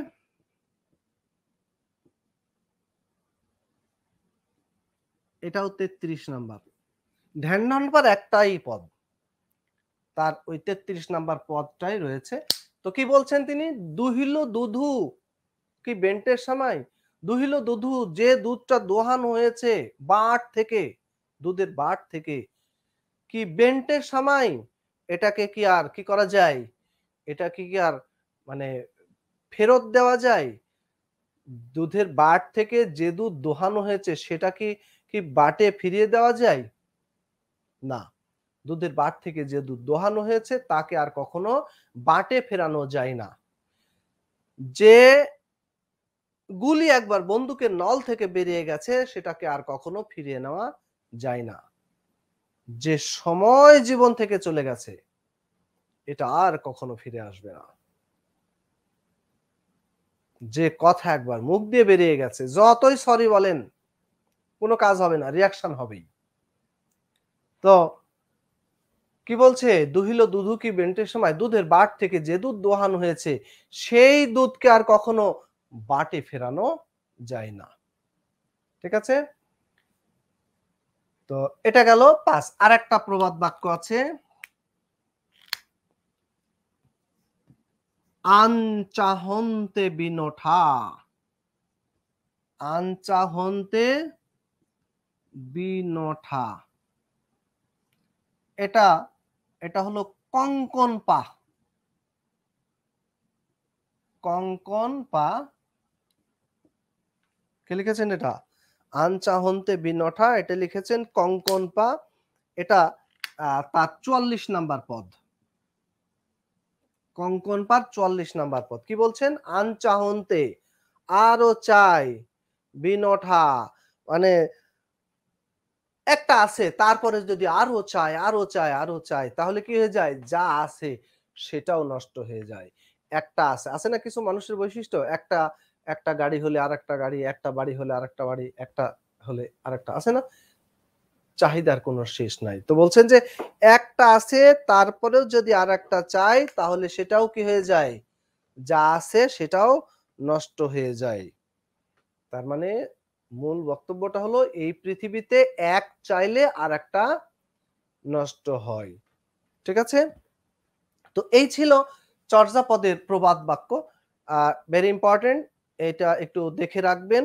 আসতে পারে চর্যাপদের প্রবাদ বাক্যগুলির পরিচয় দিন। ঠিক আছে? আচ্ছা, এবার আসেন চর্যাপদ আবিষ্কারের বৃত্তান্ত।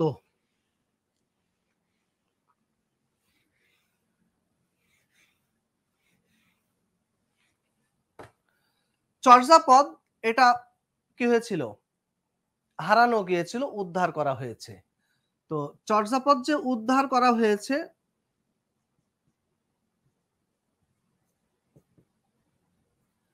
উদ্ধার করেছেন কে? উদ্ধার করেছেন কবে? উদ্ধার করেছেন কোথা থেকে? এই কথাগুলো আবিষ্কারের আ আ বৃত্তান্ত এর মধ্যে উল্লেখ করতে হবে। তো যিনি চর্যাপদ উদ্ধার করেছেন তার নাম হলো হরপ্রসাদ ভট্টাচার্য। এটা ছিল তার আসল নাম। কিন্তু আ তিনি সংস্কৃত ভাষায় বেশ পাণ্ডিত্য অর্জন করেছিলেন। এ কারণে তাকে অনেক উপাধি দেওয়া হয়েছে। ২ টো উপাধি, একটা মহামহোপাধ্যায় আরেকটা শাস্ত্রী। তো ২ টো উপাধি, একটা লাগিয়েছেন নামের আগে, একটা লাগিয়েছেন নামের পরে। এখন তার নাম হয়ে গেছে কি? মহামহোপাধ্যায় হরপ্রসাদ ভট্টাচার্য শাস্ত্রী। তবে এত বড় নাম তো কেউ বলে না। সংক্ষেপে কি বলে? হরপ্রসাদ শাস্ত্রী, তাই তো? তো তিনি কিন্তু বেশ আ আ মানে আম কি ছিলেন? অনেক পণ্ডিত মানুষ ছিলেন। সংস্কৃতে তো পণ্ডিত ছিলেন। তাছাড়া অনেক মানে সাহিত্যের গবেষণায় তার বেশ পাণ্ডিত্য ছিল। তো তিনি যখন আ উম চর্যাপদ উদ্ধার করলেন, উদ্ধারের ছোট্ট একটা ইতিহাস আছে। সেটা হলো ১৮৮২ সালে ১৮৮২ সালে একজন পণ্ডিত যার নাম হলো রা কি? এটা কিন্তু বলবেন না আবার। রাজা রাজেন্দ্রলাল মিত্র। তিনি ১৮৮২ সালে নেপালে গেলেন এবং নেপাল থেকে কিছু বৌদ্ধতান্ত্রিক পুঁথি পেয়েছিলেন।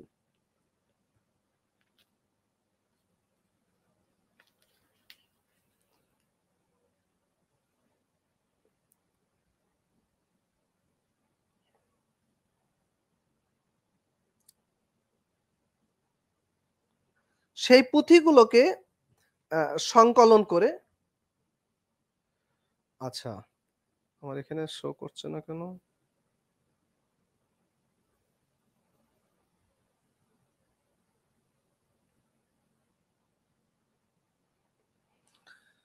তো সেই পুঁথিগুলোকে সংকলন করে তিনি একটা গ্রন্থে আচ্ছা ৮২ সালে নেপালে যে গিয়েছিলেন সেখানে তিনি যে পুঁথিগুলোকে পেলেন। একটা গ্রন্থের মধ্যে সেগুলোকে সংকলন করলেন যেটার নাম হলো সংস্কৃত বুদ্ধিস্ট লিটারেচার ইন নেপাল। সেই পুঁথিগুলোকে এই গ্রন্থে প্রকাশ করলেন। এটা যখন হরপ্রসাদ শাস্ত্রীর নজরে পড়ল তখন তিনি কিছুটা অনুপ্রাণিত হন। তিনি চিন্তা করলেন যে আমিও আ যাই যদি কিছু পাই। পরে 1897-98 এর মধ্যে তিনি ২ বার নেপালে গেলেন কিন্তু কিছু উদ্ধার করতে পারলেন না। তবে হতাশ হননি। সর্বশেষ ১৯০৭ সালে নেপালের রাজ গ্রন্থশালা, রাজার যে লাইব্রেরি যেটার নাম ছিল রয়্যাল প্যালেস মিউজিয়াম, মানে নেপালের রাজার যে লাইব্রেরি সেখান থেকে এই চর্যাপদকে উদ্ধার করলেন। তাহলে চর্যাপদ আবিষ্কারের বৃত্তান্ত লিখুন। এখানে কি বলবেন? এই কথাগুলো একটু টেনে আনবেন যে 1882 সালে রাজা রাজেন্দ্রলাল মিত্র নেপালের রাজগ্রন্থ শালা থেকে কি বলে রাজেন্দ্রলাল মিত্র নেপাল থেকে যে পুঁথিগুলো পেয়েছিলেন তা সংস্কৃত বুদ্ধিস্ট লিটারেচার ইন নেপাল নামক গ্রন্থে প্রকাশ করেন।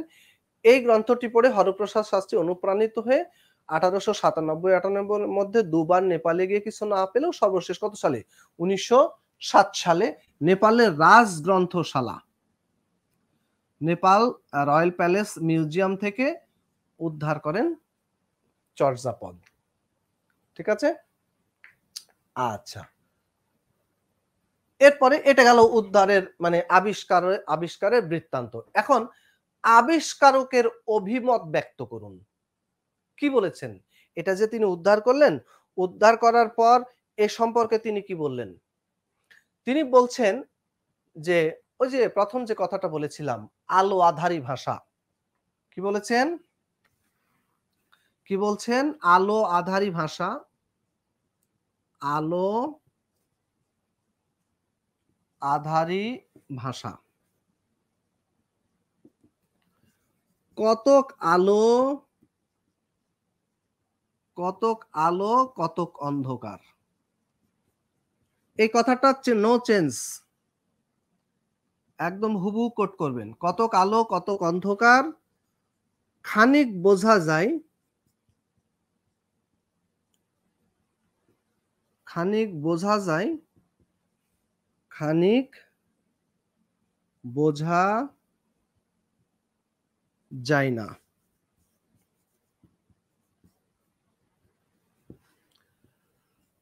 তারপর লিখবেন যাহারা সাধন ভজন করিবেন, যাহারা সাধন ভজন করিবেন তাহারাই এই কথা বুঝিবেন।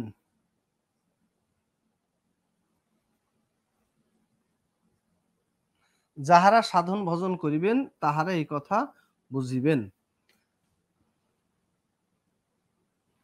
তারপর লিখবেন আমাদের, আমাদের এই কথা বুঝিয়া, এই কথা বুঝিয়া কাজ নেই।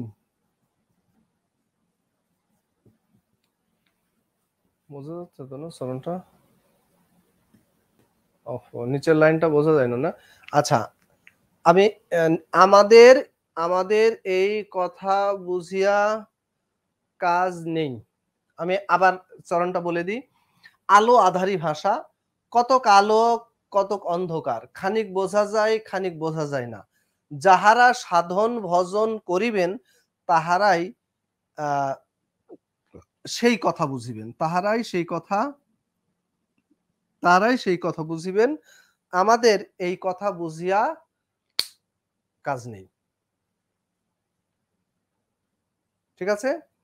তাহলে এটার অর্থটা হলো যে তিনি চর্যাপদ যে উদ্ধার করলেন প্রথমে তিনি এটা সম্পর্কে আসলে তেমন কিছুই বোঝেন নাই।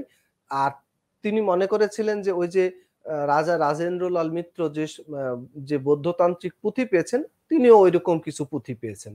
তো এই বৌদ্ধ ধর্মীয় যে বিষয়াদি এটা তাদের বিষয়, তারাই বুঝুক, এটা নিয়ে আমরা কি করব? এরকম চিন্তাটা তার ছিল। কিন্তু পরে তিনি যখন বুঝলেন যে না, তিনি বাংলা ভাষার এক মহামূল্যবান সম্পদ আবিষ্কার করে ফেলেছেন, তখন তিনি এটার পেছনে গবেষণা করে শুরু করলেন এবং দীর্ঘ গবেষণার পর অবশেষে কত সালে? ১৯০৭ সালে ১৯১৬ সালে নেপালের কি বলে ১৯১৬ সালে কলকাতা বঙ্গীয় সাহিত্য পরিষদ থেকে তিনি এটাকে প্রকাশ করেছিলেন। আচ্ছা, তাহলে আ নামকরণ এবার আসি।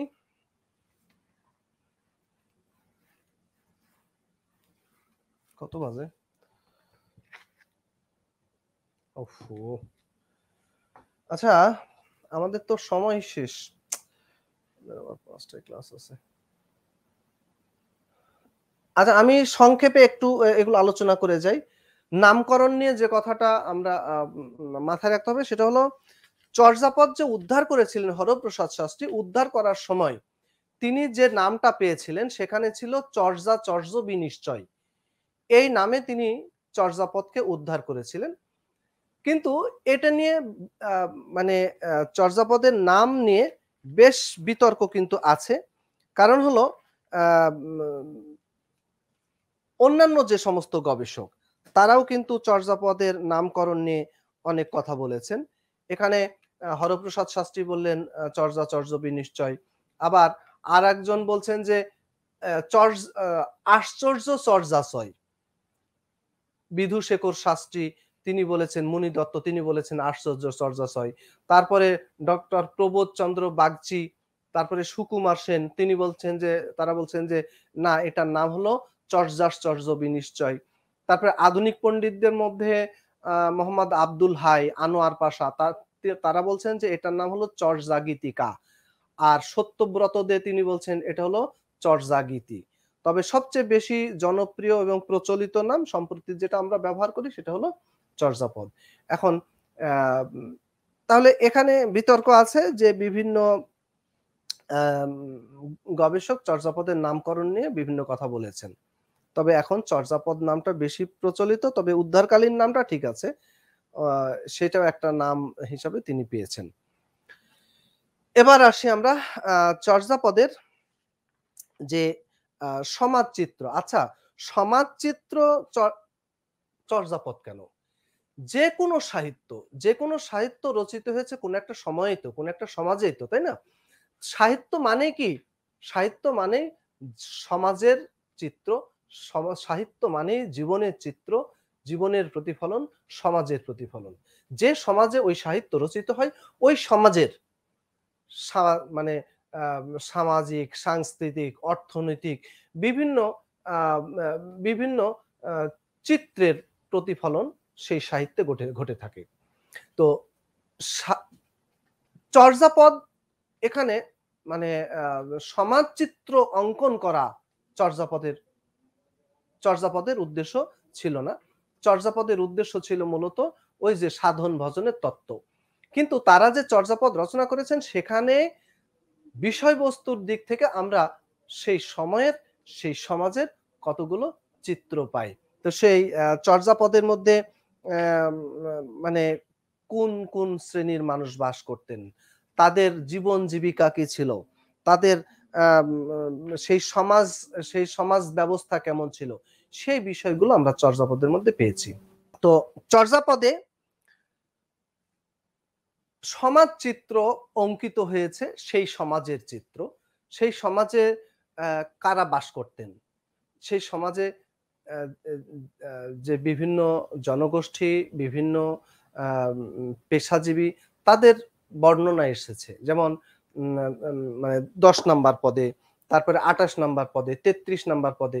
এখানে বর্ণিত হয়েছে সমাজের বিভিন্ন দরিদ্র জনগোষ্ঠীদের মানে দুঃখ মানে আ দুঃখ কষ্টে আ মানে দুঃখ বেদনায় ভরা তাদের জীবনের কথা এসেছে। সেখানে তাদের কথা এসেছে যে তারা কোন শ্রেণী, তারা কেমন ছিলেন, তারা কোথায় বাস করতেন। তারা বাস করতেন সেই পাহাড়ের টিলায়, তারা পাহাড়ের পাদদেশে অথবা আম তারা বাস করতেন পর্বতের গায়ে। এরকম সাধারণ শ্রেণীর মানুষ ছিল তারা। আর তাদের জীবন ছিল মানে অভাব, অনাটনে জর্জরিত।